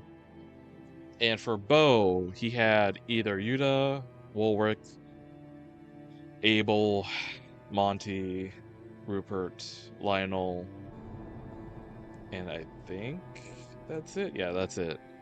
But in the end, Vidar picked Zeke. Because narratively, I mean, it makes sense. He has the most ties to what's happening. It made the most sense. Yeah. And for Bo, I honestly would have picked Monty or Woolric, because I knew going in we're going to deal with a lot of like ice-based things, and it makes sense to have at least some pyrotechnic person there with fire ability. And Monty, I mean, I thought it'd be funny, this big boisterous fat man shooting grenades at things. But narratively, I picked Lionel as my like actual like pick. But I'm just saying, like, those were the guys who I thought I heavily considered, because I was going through what abilities each person would have, and like there was like for Woolric, he has like stunning strike, and then there's like the fire damage, and I'm like, that'd be really cool. But in the end, I picked Lionel. Because that's all, like, that's actually what my mindset was when making these abilities, was like, what are utility like ish abilities, like what would actually help out in a fight, not do heavy damage, because we already do heavy damage already, but like what would help out, all of which were like all like decent, but that was the only ones that like stood out to me the most. That and Monty being funny. It was just like funny for me to have this guy go through blowing shit up.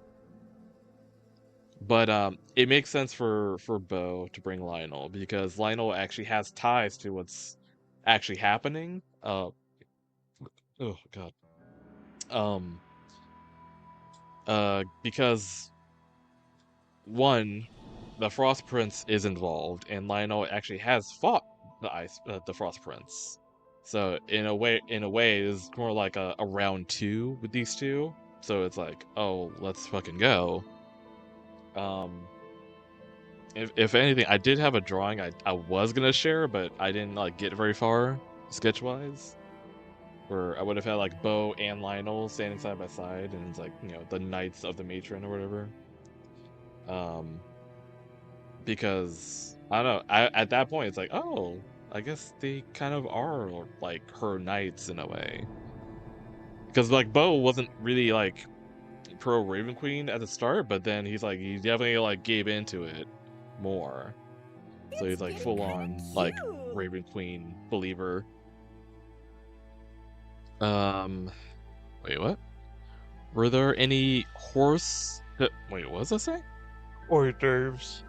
Hors d'oeuvres at the mommy? Yeah, so they're well, pronounced hors d'oeuvres at her wedding. I've never seen it spelled out, and that took me Yeah. for a loop. I had to look up the spelling Okay, recently. got it. But no, I mean, we haven't gotten to the wedding part yet. So leading up to that, so we go to the actual mountain that was once Brindor's old home. That was the lair of a golden dragon, you know, quote unquote, like Brindor's father type deal. Because that we learned that he got captured by Mommy Dearest, and all the other magical items that he housed in there is in her possession now. So we go there, we infiltrate, and then we realize things are like laid out a lot differently.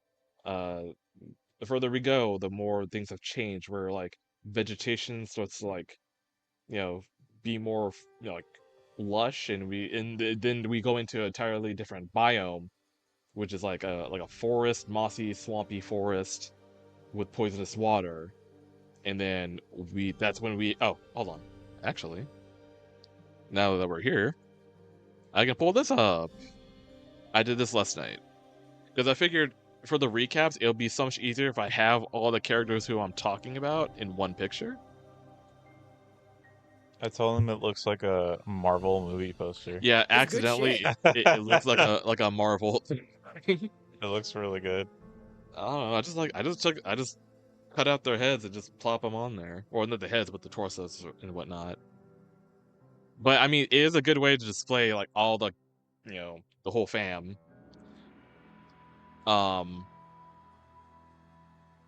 Would go hard as a poster, I guess. Mm-hmm. I have to do like tweaking to make everything look more like together, but as just something to present for y'all for the chat, like I'll just do that. But yeah. So the first environment or the first room we go into is the lair for the green dragon, which you see on screen right here. Unde, which is like the guy who we've been working with for most of the campaign. Also like questionable if he's like, you know, on our side or not. Still is. And also within this layer, there are points of interest scattered about that would aid in us like advancing into the next area. But when we started, we ended up like, because Bo tends to go first a lot of the times because he has the most highest roll when it comes to initiative. So Bo kind of like, you know, goes out and inspects the first thing, which is like right there, and then after that, it's just the other two, Brindor and Vidar, going after Unde and attacking him. Also posing as a little distraction. Brindor does like compel duel, and that helps in that. And Bo goes around and like finds things of interest. We bring back the aboleth. Poor him, because like we learned that the water was poisonous because Bo like dipped in, took damage. I was like, oh shit. but he only knows one creature that can like withstand that kind of water. And yeah, there you go. Frostbite's happy. And Bo like slurps out the aboleth and it's like, hey, help me out because one of the points of interest is in the water. And while the other two are fighting, Brindor does make an observation that Unde isn't acting like himself. Like, usually Unde is a little bit more calculated, but there's something about Unde here that it seems a little off. Like, he's not, like, fighting with a full deck of cards here. But once we do kill... It also, like, Unde was, like, doing a bunch of taunts to Vidar. Yeah. In fact, he says, like, oh, I've been waiting for this moment for such a long time. And it's like, oh, no. Because that's just gonna flare up like Vidar's hatred for Unde even more. Because like I don't think they ever were on good terms. I think the last thing Unde tells him was like, "You're smart not to trust me." I think. Yeah. So, that was a whole thing, and now like them actually fighting, and like this is technically this would be their third time fighting because they fought like on the material plane. They fought in the Mushroomscape. Mm-hmm. And now, fighting again. So it was like a third time. Yeah, and like he was using his powers. Like he used his abilities. Right, like, yeah. He was like, I gotta fucking kill this guy. Yeah. I'm gonna finally do it. Stop fighting. Stop fighting. But once we did kill him, that's when we learned that like, oh, like because like, his body starts melting and it's like, oh wait, this was just a copy. It's the same thing with Brindor's dad that we were fighting in the previous session, that that was a copy. I'm not gonna acknowledge that, Frostbite. Yes. But we find out that he's actually a copy. And then Vidar got angry that he's like, oh, I can't believe like he escaped. And I was like, oh, he wasn't here. Or like that wasn't actually him. Like he just like melted and died. But that also like makes it clear going forward when we do see the other dragons, like they're not like the real ones. And then it wasn't until after we advanced into like the next room that we're in a transitional plane where we get to see hold on, let me shift the camera a little bit, or not the camera, the canvas. We get to see the black dragon, Nerenth, because remember, he's the artist in the family, and we see him and Mommy Dearest making the copy of Unde, the green dragon. And we actually get to like see her take on like, he's disturbingly smart. Let's change that. So that's a big clue to us, is that she wants to make like, more ideal children. Here, I'll give you the exact quote. Oh, you want that? Yeah. Yeah. He has the exact. So it's Narinth, the acid dragon, painting this clone, because he revealed that he's part of. It's a collaboration between him and his mom. Like basically, a simulacrum is made of snow, traditionally. So what Narinth does is he melts down the DNA, the scales or whatever it is of the person, and he can melt them into paint. And then he takes that paint and makes a sculpture, an exact copy. And so the mom, she makes it into an ice statue. So it's a simulacrum. It's a complete copy of the person, but it's fully in her control. And so they are making an Unde clone, and it's just Narinth and Zakir, the mother, and she says, his intelligence is disturbingly higher than I expected. Dial that back get rid of any potential, this Unde comes to the foolish conclusion that he can surpass his mother. And that was the end of that moment. And so they the party, what they had to do, they had to walk around and find these brain chunks. And when they put the brain chunks together, there's a maze, and they had to finish the maze. And then once they completed the maze, a portrait of Unde appeared on the wall, very much like when they went to Narent's lair. It was like basically the Haunted Mansion. They saw a bunch of paintings, and they could go into the paintings and have, each painting was like a different person. One of his friends that eventually they learned that mom forced him to melt his friends. And so each of his friends turn into this paint, right? And so that's his thing. Acid, he can melt people into paint, and then he can paint with, with the people's paint. And so that's why he has a skull, and he has all of the painting. He looks like a Day of the Dead skull, is because all of the colors that are on his face are of the friends that his mom made him melt. And so he's keeping them close. So, so he's he's helped making these copies. And so he is being told by mom That's good shit. how to make the copies. Like, you gotta make this copy of Unde. It's like, oh wait, he's actually disturbingly higher in intelligence than I thought. Let's dial that back. I don't want him to think he can surpass his mom. That would be foolish. Let's get rid of that potential. So that's Narinth leaving that message for the party, because he warned the party that he has been helping make the clones, and she can she can see through the clones essentially because she controls them. So he's like, I wish I could tell you everything about the clones. I wish I could tell you everything, but you need to act as if you don't know this information. And so the whole stepping into the painting and showing the party a moment in time, and then them leaving that painting, is Narinth's way of giving messages to the party. He's like throwing in a puzzle for the party to solve so they can continue on. Oh. What?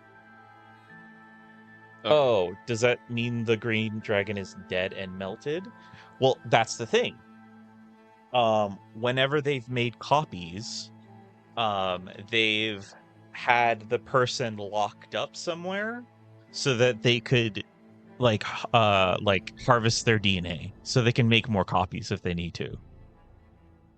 A scale or yeah. So the last time they saw Unde was he was appearing in their minds, and being like, "Hey, our agreement is over. You successfully foiled my big brother's plan, and now it's just mommy's plan." So he's like, "We're good. I'm not." And they were like, "Are you gonna remove the mushrooms out of our heads that you put in there?" And he's like, "Nah." I mean, creepy, the Grinch smile, and just leaves. So they still have the mushrooms stuck in their heads, which I plan to utilize at some point. But yeah, so they killed the clone, and they found out it was the clone, and they do not know where the real Unde is, or what's happening with him. Yeah, we don't know what's happening with any of the children, because next one we fight is the black one. Okay. Yeah. Narinth. Mm-hmm. You want to run that back again? It's not Spider-Man. Which one? The black one. Yeah. Nah, I'm gonna kill myself. Oh my god, yeah. But yeah, the next one we do encounter is Niranth in his swampy biome, loaded with tar and acid.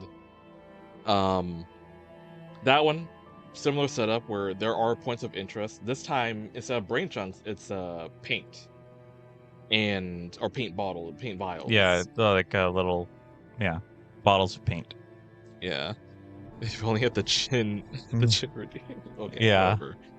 So they had to like do different checks in order to grab find a thing of paint. So there's a red paint, blue paint, yellow paint, and white paint. Eventually they got. So like for example, they had to do an animal handling check for the red paint because it was in a mammoth skeleton.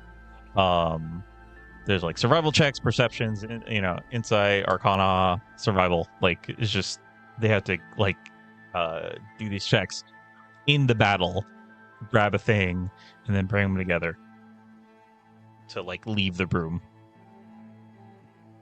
The transition with that one. Yeah, so they killed Narinth. Yeah.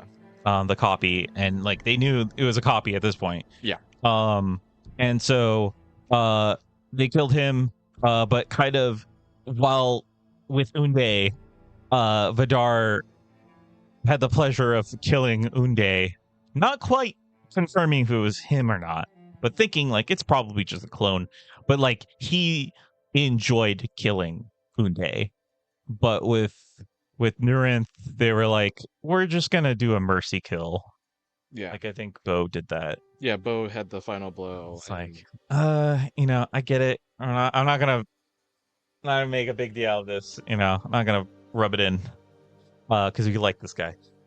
They kill him, and then they bring the paint together, and there's a big giant canvas. And so what they do is they put each paint to the canvas. So they put the red, and then you see a form of the red dragon on the canvas, and each color of, until they have all 5 of the siblings. So you have red, blue, you mix the blue and the yellow to make the green. You get the white, and then you mix all of the colors together to get the black. So then it's like this nice family portrait where they all kind of still have their personalities to them, but like it seems like they enjoy being together. And this sort of just is like the last moment essentially when they were all happy together. And it's all the siblings without the mom. The mom's not there in the painting. It's just the 5 brothers. Because at one point in time, they used to all be happy. Yeah. Before their mom was like, all right, you're old enough to be what I want you to be.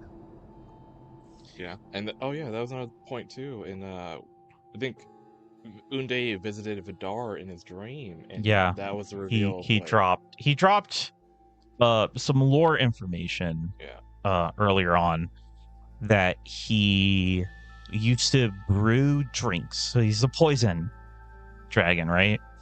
He used to brew drinks in a bar, and him and his brothers used to drink the drinks, right? And Kimbor, who's like the big tough, muscle guy, would drink Unde's drink as a challenge. And so Unde would try to make a drink that would, send Kimbor on his ass. And Kimbor would try to power through all of the toxins that, Unde would make. And so it'd be this little back and forth brother rivalry thing. At this point in time, it's gone very sour, and they fucking hate each other. All thanks to Mommy Dearest, actually. But, I mean, if you really think about it, yeah. They used to all be happy together. So Nurinth is sort of reminding the party of that, right? With this painting of them all together. Mm-hmm. Like, their last time when they were happy. Another reason to murder Mommy Dearest. So they go into the painting, and the memory is of Narinth and Zakir, and Narinth making the Narinth clone, the clone of himself. And she tells him, "You've spent so much time crying over ants, my love. I need this Narinth to melt without attachment. An artist who will corrode this world and paint it a new masterpiece in our image." And so that memory fades, and they are off to a desert. Yeah.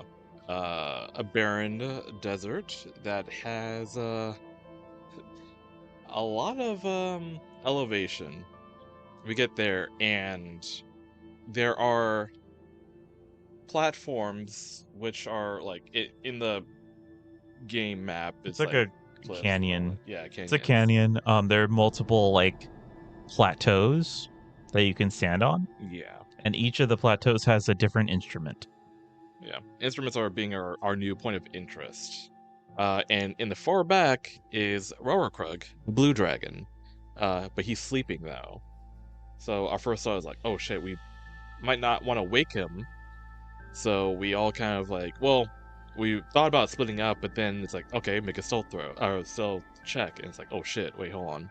Because Bo has a ability to do Pass Without a Trace, which gives you like a +10 to your stealth roll. And I mean, lo and behold, it kind of like Brindor kind of needed it. He's not the best like You stealther. rolled real bad on He one. rolled real I was bad. like, if he fails another one, motherfucker's gonna wake up. Yeah. And but luckily enough, we rolled, enough to get there, to gather all of the points of interest, get all I was gonna say weapons, all the instruments. Battle the bands. Yeah. Yep. So each instrument was different. There was a guitar that required a performance check, a bass that required a persuasion check, drums that required athletics. How do you pronounce it? Theremin. That one required a deception check because you don't actually physically touch that instrument to play it. Where do you get the blue dragon paint? Oh, because of when we destroyed the storm giant castle, we left like fragments to like, because we were trying to do the whole like faking his death. Yeah, they were trying to fake his death. So we left out like scales and whatever injuries he had while in the battle of that. Then it's like they just like they were there. Yeah. So they have his DNA. They have his DNA. Inadvertently, we caused that. Yeah. But like obviously she can't harvest it. She can't get more. So like that one's a little more important probably than.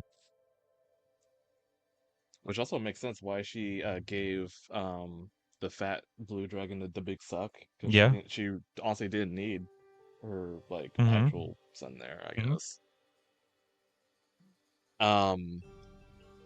But yeah, so with that whole thing is like, okay, well, he's sleeping.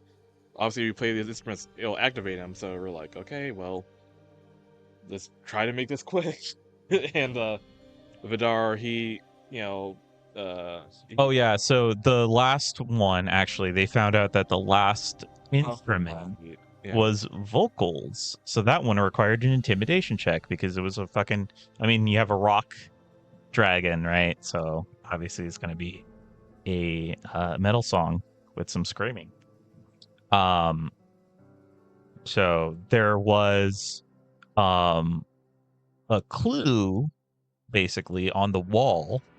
So is the exit, right? So where all the other paintings were and stuff like that, instead it was like a crude like cave painting that depicted this big blue dragon and a small little dog in armor. So it's Robert Krug and Bozzy, and Robert Krug is like screaming out, and that was the clue that like the last one is a vocal. Vocals. Mr. Peanut Butter, we love him. Yeah, it's Mr. Peanut Butter. Yeah, good. Yeah, no, I was just gonna say like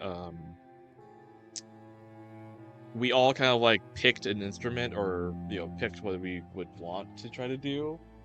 Bo picked the theremin, which was deception, because that's the instrument where it's like you can't touch it. Yeah. You can't just wave your hands around it. I think Brendor picked the guitar, and then Yeah, he did persuasion. Vidar did both vocals and drums at the same time. I was like, you know what? Fuck it. Yeah, let's do it. Because he like, raged and those were intimidation, I think, right? yeah, intimidation and athletics. That, So yeah. he just fucking, and also he was trying to distract the dragon to go after him instead of you guys, so you guys So we can can just finish do- the other yeah. instruments. And it was successful. I was like, all right, I will allow you to do both, and I will allow you to distract the dragon if you get 30 on both of these. Or 25. It was 20. I think it was 25 on both of these, and he did it. And I was like, all right, cool. It worked. Yeah, and that's actually like the only one that we didn't actually like fight. Like- Yeah. Okay, so they killed both Unde and they killed Narinth. But with this one, we were kind of like kind of running low on time, so I kind of like pushed it along.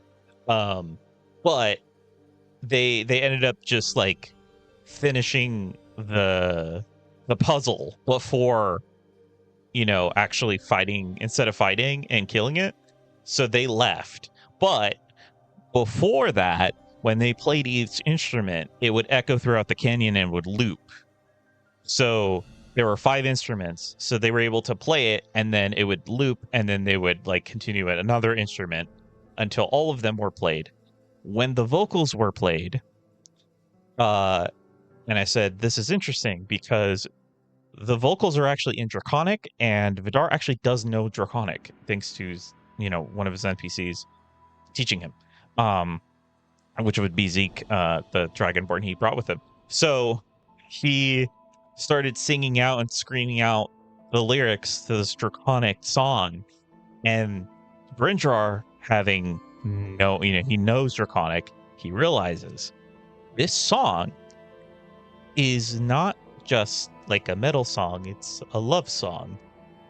In fact, it's Robert Krug's love song to Ozzy, to Mr. Peanut Butter. And it was echoing throughout the whole canyon in like a rock show. And that's what made the cave paintings like form into a painting that they were able to walk into. So that's how they escaped. And so the blue dragon, the Robert Krug, and he was, the whole time he was growling and whatnot, roaring. And like when he heard the song, he was just like confused and like, shaking his head and just like going crazy, right? And the reason is because when they go into the memory, Narinth is making Robert Krug, the clone, and Zakir says, he thinks he can talk back to me, defy my orders, and abandon this family. We will not stand for it. No speech, no words. Robert Krug will be my thrashing monster in a cave. And that's why he didn't talk. Oh. Narinth, both Narinth and Unde talked. Their clones talked. Oh, that's right. But Robert Krug did not talk. He just growled and snarled. He had no voice. Oh, okay. Like he could growl. Like he had no ability to speak words. Right. She stole his voice. Yeah. And that's been the theme with him, is that like speechless. Is like he always talked back to her. He always questioned her. He always like, tried to stand up to her.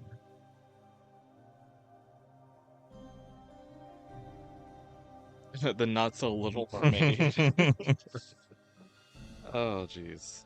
But yeah, after that though, we do transition into a more colder climate, and then the room opens up into, would you say, would it be like an exact replica of that place where No, it's just like all the other rooms where it's like kind of just a general layer? kind of lair Okay. that's fit for the clone. So this would be like there's like a large bridge leading to, looks like a castle gate. There's like a lake under the bridge, a frozen lake, and it's icy and blizzardy. There are a few like folks that are just kind of stuck in place, like in different places. And they kind of resemble people that Vidar would have recognized from basically his backstory. The white dragon, zombie white dragon, attacked this town, and it was all his fault because he pulled out the sword that released this zombie white dragon. And obviously he learns later that like the reason why he's the zombie white dragon is the way he is because his mom like tricked a bunch of adventurers into sealing away Zarin. So Zarin's the son, the white dragon son, sealing him away. And so these heroes thought, oh, we're sealing away this evil white dragon. But it turned out that like it was a ritual to turn him into a zombie and to basically split his soul in half. So there's like the dark side, the killer side that his mom wants him to be, and the fearful side that it's like fearful of the killer side. And before that, he used to just be apathetic. He was like Zarin's natural self is apathetic, but his mom wanted him to be a killer. So then his mom made him like develop a darker side, and then he became fearful of that side. And she's like, okay, don't worry, baby, I'll help get rid of the fear. And what she meant was get rid of the fearful side. And so he's stuck in the sword that Vidar had pulled out. And so like he's basically two halves. So the party eventually has that sword, and they have the one half of Zarin's soul. The other half is a body that mommy can control, because she couldn't control Zarin in the first place because he's an ice dragon. She had the most trouble controlling him because he's immune to ice. So she had to make him into an undead creature so that she could control him. But she had to get rid of half of him, who is now in a sword. The people have, the characters have that half. But now she's making a clone. She made a fucking clone of him and be like, all right, well, yeah, I split him in half and, made a zombie version of him. But I still need a better one. It's not good enough. How about, let's start again. Yeah. She's like, let's start from scratch. And Clone of a half of it's she's piece of work. And then, She we could get say to- she's a cold-hearted bitch. cool. I mean, generous that you say that she has a heart. Yeah, But true.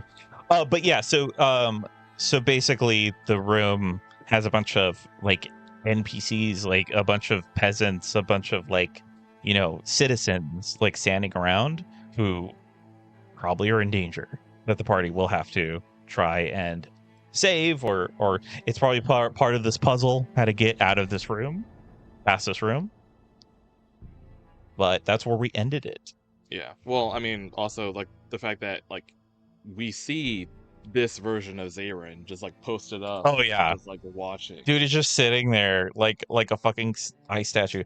Like you know when you go to you see those guys like paint themselves and like stand like statues? Yeah. Yeah. So actually, that's this image here, this version of Zarin, like I made this yesterday because of the new development of like, Yeah. oh, we're not dealing with zombie one, which I already have a token for, but I went ahead and just made like a fleshy like version of like I guess what he would have looked like. Just kill everyone. They're probably all pain anyways. We don't like that's the weird thing because like these are people that Vidar would recognize, right? Yeah. Or they, yeah. Yeah, you're not. I mean, you're not sure if they're real or not. But yeah, I don't know in what way like all of this is projected as to like if they're copies or if they're like just something like an echo from the past when this happened. Okay, I don't stab know. one as a test. Are these true dragonborn or true dragons or dragonborn? They're dragons. They're all dragons. Yeah. I mean copies of dragons, but yeah, they're dragons. Oh, you mean the clones or the dragons? I think he's asking about the dragons. Like he's asking if they're actual The dragon family. Yeah. Yeah. They're all dragons. They're all dragons. Dragging these nuts. Oh, I was confused. He said it had a bar. Oh, yeah. I mean, they can turn into. Yeah. So I have established that they can change into a dragonborn form. Him and them, like. Yeah. So they have a dragonborn form. They can all hang out. But also, sure, you can have a big bar for dragons. Sure. You just need a lot of kobolds to make it, but yeah. Yeah. But yeah, so next session we are gonna start off with Zarin, and then after that, probably Kimbor. And after that, Mommy Dearest herself. And I know for that, like, it's not gonna be easy. I don't know what's gonna be in store for us and that at that point. But I guess we'll find out. 3 down, 3 more to go. And more, because we still have Vitra, Frost Prince, and God knows whatever else that Mommy Dearest has in store for the actual wedding. We're simply guests. She knows we're coming. So it's like, I don't know what is waiting there. Yeah, I never appreciated dragon characters until I started DMing myself. Yeah, there you go. I mean, at that point, they're characters, They're not just like, I mean, I guess you could try to just make them fodder. But that would reduce, like, the impact of a dragon, if you don't give them character. Mm-hmm. I made a fucking family drama. Yeah. Toxic. No, that's gossip. Toxic. Oh, yeah. Gossip. We are gossip. Still got the other bozos to deal with. It'll be fine. Unless the other bozos, like, join in on the fun at the same time. Because that's what actually, like, does us in a lot, is, like, when we have multiple enemies to fight. Mm-hmm. Like, we're okay just, like, soloing someone. Yeah. But it's like, if there's, like, multiple, then it's like, oh shit, we're in trouble. Yep. I wonder if there are any pig dragons. There are pig demons? Yeah? There's a pig demon. I don't know about a dragon. I'm sure there's a dragon for everything, but... I follow a D&D dude who does, like, a Monster of the Week type deal. At no point does he, like, bring up, like, a pig anything. But apparently there's, like, a dragon for every element on the periodic table. Apparently. Like, I was always like, hey, dragon. Okay, dragon. But then I started looking at them and designing them. And now I just make them into eccentric old men, apparently. Oh, great heavens. Are they going to have father issues, too? Or their daddies are dead. Their daddies are dead, dude. Mommy Dearest killed them. During sex. Mid-sex. She lured each of them into her lair. Into different places of her lair, specifically for each of them. And got them to mount her and then she slit their throats. She fucking killed all 5 of them. She praying mantis them. Yeah. I mean, she only it's a like she didn't do it for the fun of it. It was a ritual. Yeah. She The ritual is what she did. So she performed her, and it was like a thing where like other cultists were there too.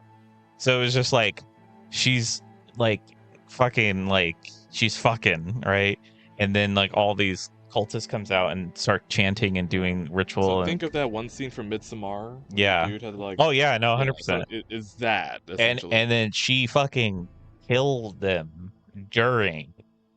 Like once they release that seed, bam, they're dead.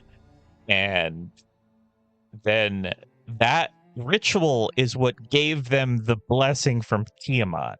So now she has 5 kids, all representing the 5 heads of Tiamat, all with a blessing directly from Tiamat herself.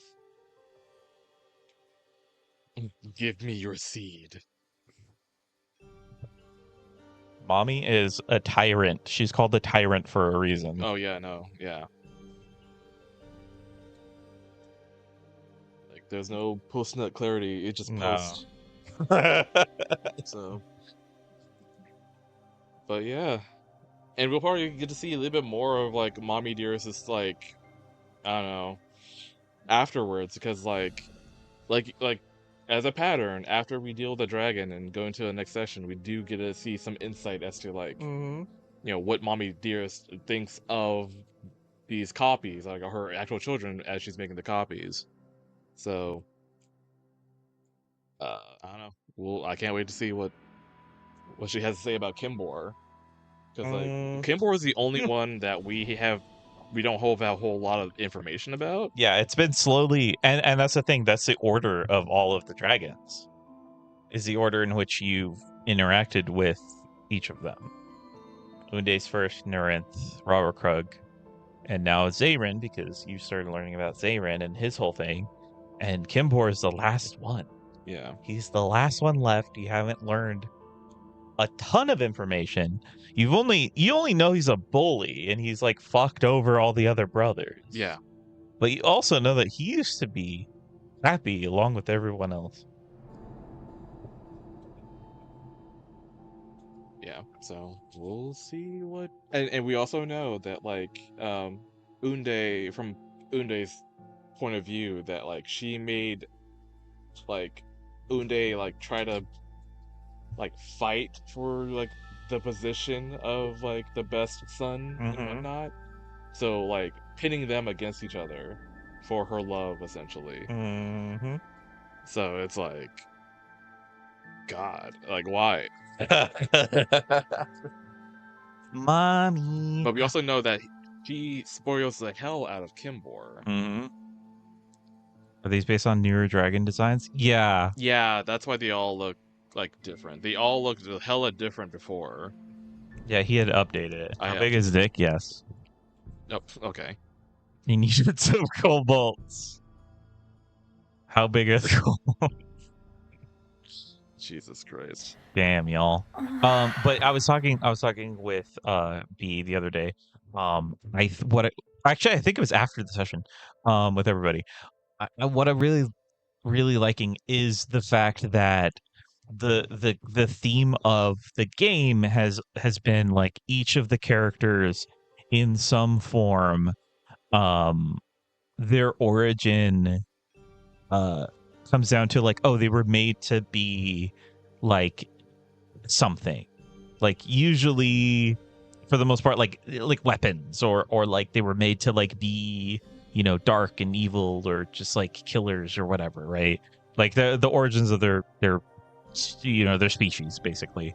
So like Brynjar was made to be a warforged, you know, he's made to kill, and Yinagu, you know, made knows to like fucking like eat and consume and wreak havoc, and like they learn that like, oh, barbarians have like a darker like origin, and like it's against nature, right? Like you're not supposed to have hybrids. and then like the ties to like the Demigorgon and stuff like that. But like the idea is that like, oh, these characters, you know, in a way you could say like, oh, they have dark origins, they should be evil, but like they choose not to be, because it's all about choice. It's all about you decide who you are and what you do with what you are given.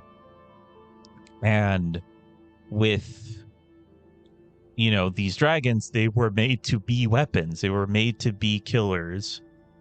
And mom wants them to be killers. And they've slowly learned that, like, they don't necessarily want that exactly.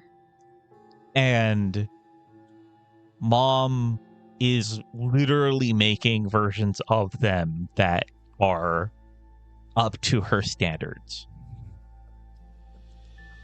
And so it's like the party, their characters have all come to the conclusion of, I get to be whoever I want to be. And for the villains, Mommy Dearest is like, no, you don't get to decide what you are. I do. Yeah, it's like the whole mommy, like mommy knows best, or Yeah. something like that, or she thinks she knows best. Yep. But in actuality, it's just a big like ploy, because at some point they're going to be used for something in response to like bringing back Tiamat, because that's her end goal, Mm-hmm. or at least not bring her, but it's like a manifestation of her or something like that. We'll see. Like, traditionally, they want to just release her from Right. hell. Be like, hey, now you're on the material plane and you can just wreak havoc. But Oh, Nico has a theoretical. theoretical. Ooh woo. Ooh woo. Elaborate. Nico's corner. I kind of miss the old blue design. Yeah, no, like I liked the fins that the blue dragon, the OG blue dragon had, but I try to make it work though. Oh, Nico Double just cheered 100 bits.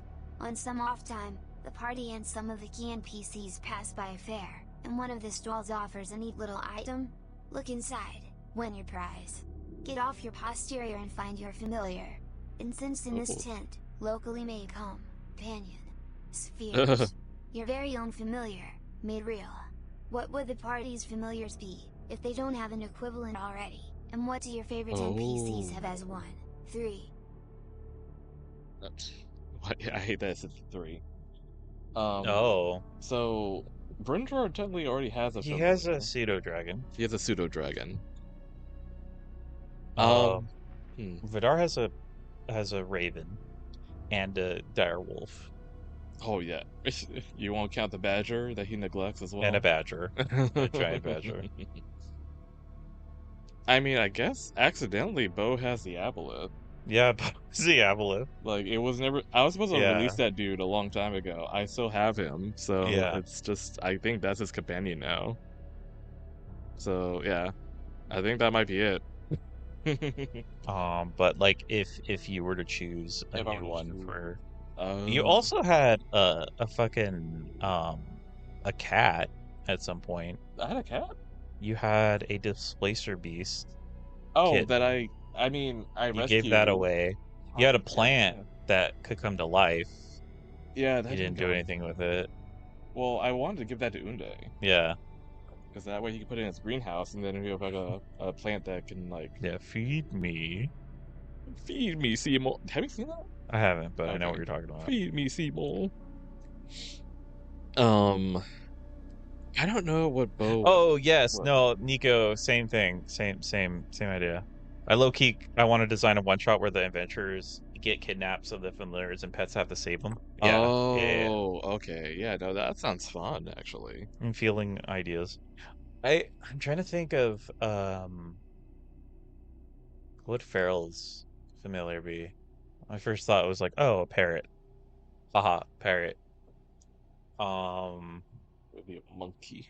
Monkey. Just to spite Bo, because he Yeah. had a bad experience with the monkey. Yeah. No, the monkeys, Jack. A seagull for a feral? Oh my god, a seagull. Oh, that's more for, I think that's more so for Pirate Ethan. You know, call it chat. Give it to me, just give it. Yeah, the plant that's screaming. Yeah. Feral with a parakeet. Oh no, he has a songbird. Songbird, that's right. He has a songbird. As a representation of his wife, that's Yeah. right. Yeah, I don't know what I would have for Bo if he were to choose. Oh wait, Feral had a fucking wolf. Remember that? Oh, that was way back. Remember a million years ago when Feral had a fucking wolf? That was he got introduced with or no, sorry. No, it was part of his backstory. Yeah. He had a wolf that was killed by a Beast hunter, tamer. the beast Beast tamer. tamer, Yeah, clan, and yeah. so he had like this beef with this one NPC. This was back when like that was his backstory, and then it became more. Then he became a fucking like actual pirate. Yeah.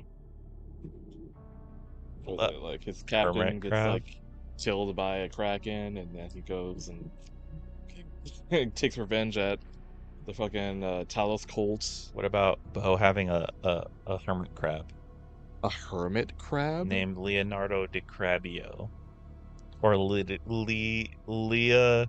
Leo da Vinci?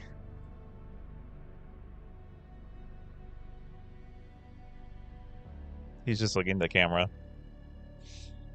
He just look at the camera like in the office. The coconut crabs would be funny though. Oh Remember the yeah, coconut yeah. crabs? True. That was just like invaded the ship and like started Yeah, attacking. that's true. Those That was literally because we watched the fucking BuzzFeed video about Amelia Earhart. yeah and getting eaten by coconut crabs. Yeah. yeah. That's what happens. They show me stuff and I'll put it in like the next game.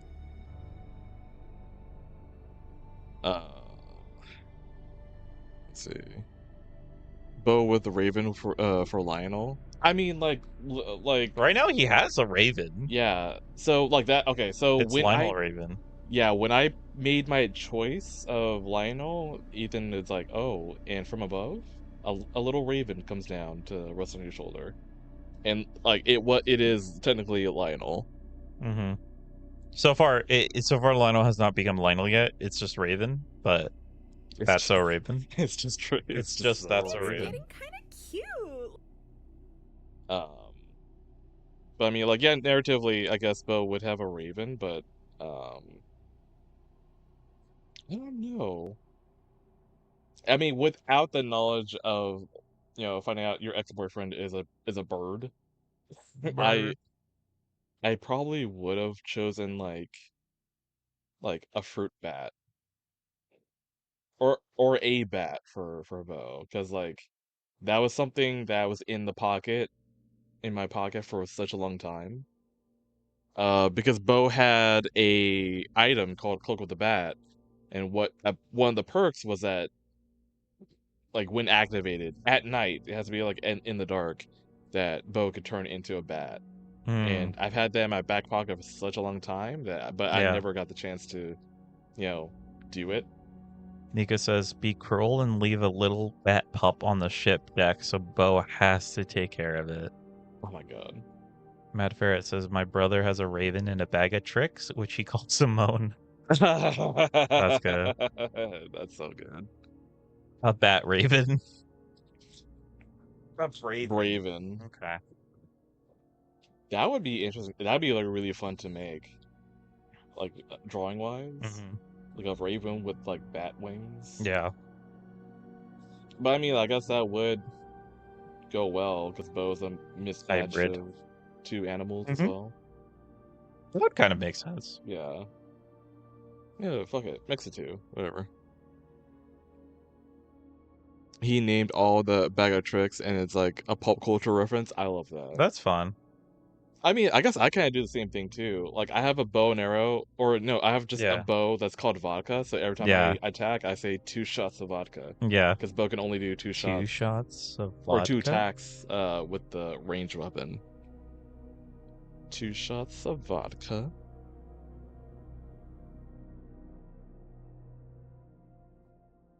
What else? Oh, and we have the butt plug daggers from John Wick.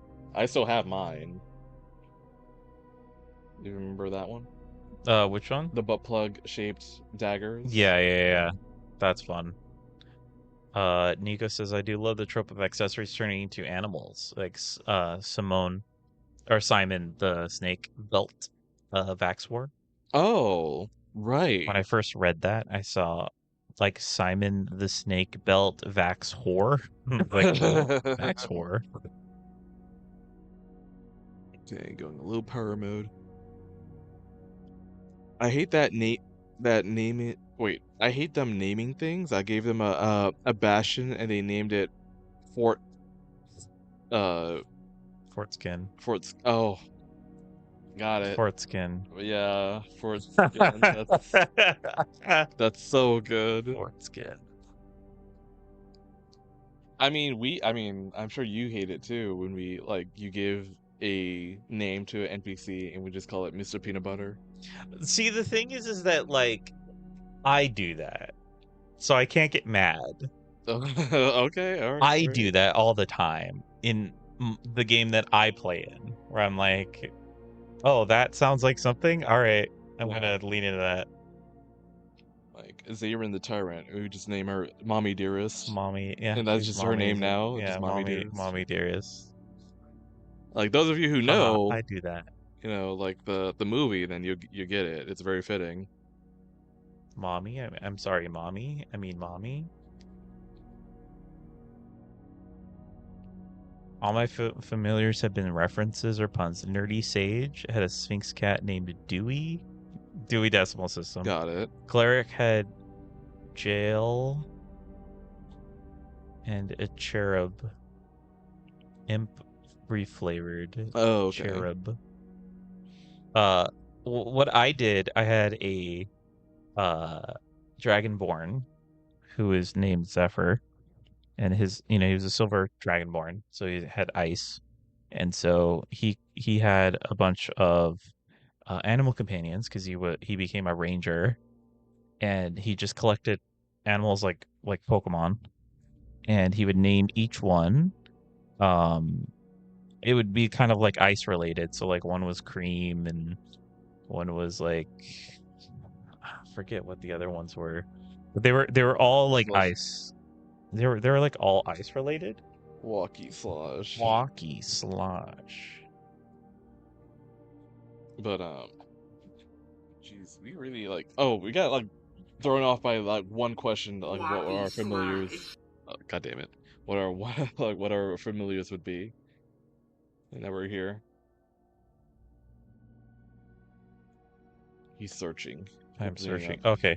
Frosting the direwolf. Frosting. Cream the warhorse. Chili the cuckoo. So they were like a chicken. Because it was a Legend of Zelda game. Icy the hyena. Froyo the giant canary. And then it was a giant canary that turns into a gold dragon. Or a crystal. What do we call it? Giant canary, yeah, and then it was like Coldstone, the crystal dragon, and Swirl the snake. Swirl. Snake. So frosting, cream, chili, icy, froyo, and swirl. Okay. Well, I mean, perfect time to peace out, Mad, because I think I gotta eat. I gotta eat. Also, I got 9% better in my iPad, so I think all signs saying that I need to wrap it up. So who can we raid? Because it kind of sucks because I kind of want, because I saw Amlik and them streaming before I started, and I was hoping they would still do it, but apparently they ended it. Which of these fucking buttons? Okay, hold on. I'll eventually find it. There you go, I found it. Alright, let's go. Let's see. Oh, Gamu Feathers is streaming. If you want to do art.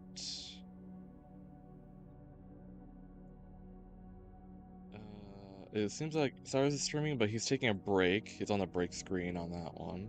Reeve is streaming. Oku is streaming. Is he doing VR? He looks like he's doing VR. Scintilla is streaming. Eddie is streaming. Oh, Jesus Christ. What's today? Today's Tuesday. Duh, because I'm streaming. There's like a lot more people than usual. Mm-hmm.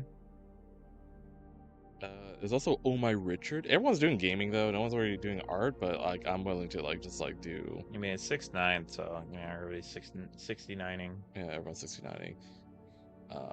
Because Gamu, he's doing a Spyro art. Oh, I'm fucking coming. Fucking coming. Here, let's keep the art train going.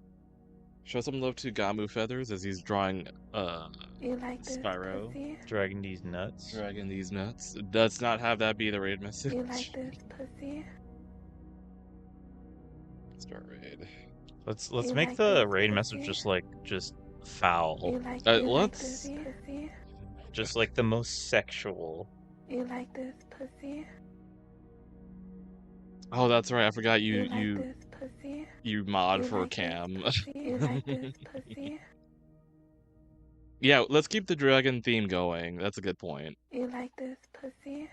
But yeah. Anyway, well, the next time I'll be streaming will be You oh like wait, this Saturday? pussy? Do you have anything on Saturday? I don't know. No. No. You like this pussy? You like this pussy? My headphones just died. Oh, well, see you, Frostbite. Bye. See ya, chump. You like this pussy? But yeah, no. Saturday, You oh, like this I'll be pussy? streaming normal time, right? Do you have a game? I'm not sure because we are going You like to this pussy? Disney next Saturday, so Oh, yeah. I guess So, we'll I find don't know. out. You like I'm this it's pussy? on standby. Yeah. So I guess in that You case, like be this on standby pussy? on Saturday. I might stream earlier. Might not. You like this pussy? Ew. But alright. I'll see you You like guys this then. pussy? Bye bye. You like this pussy?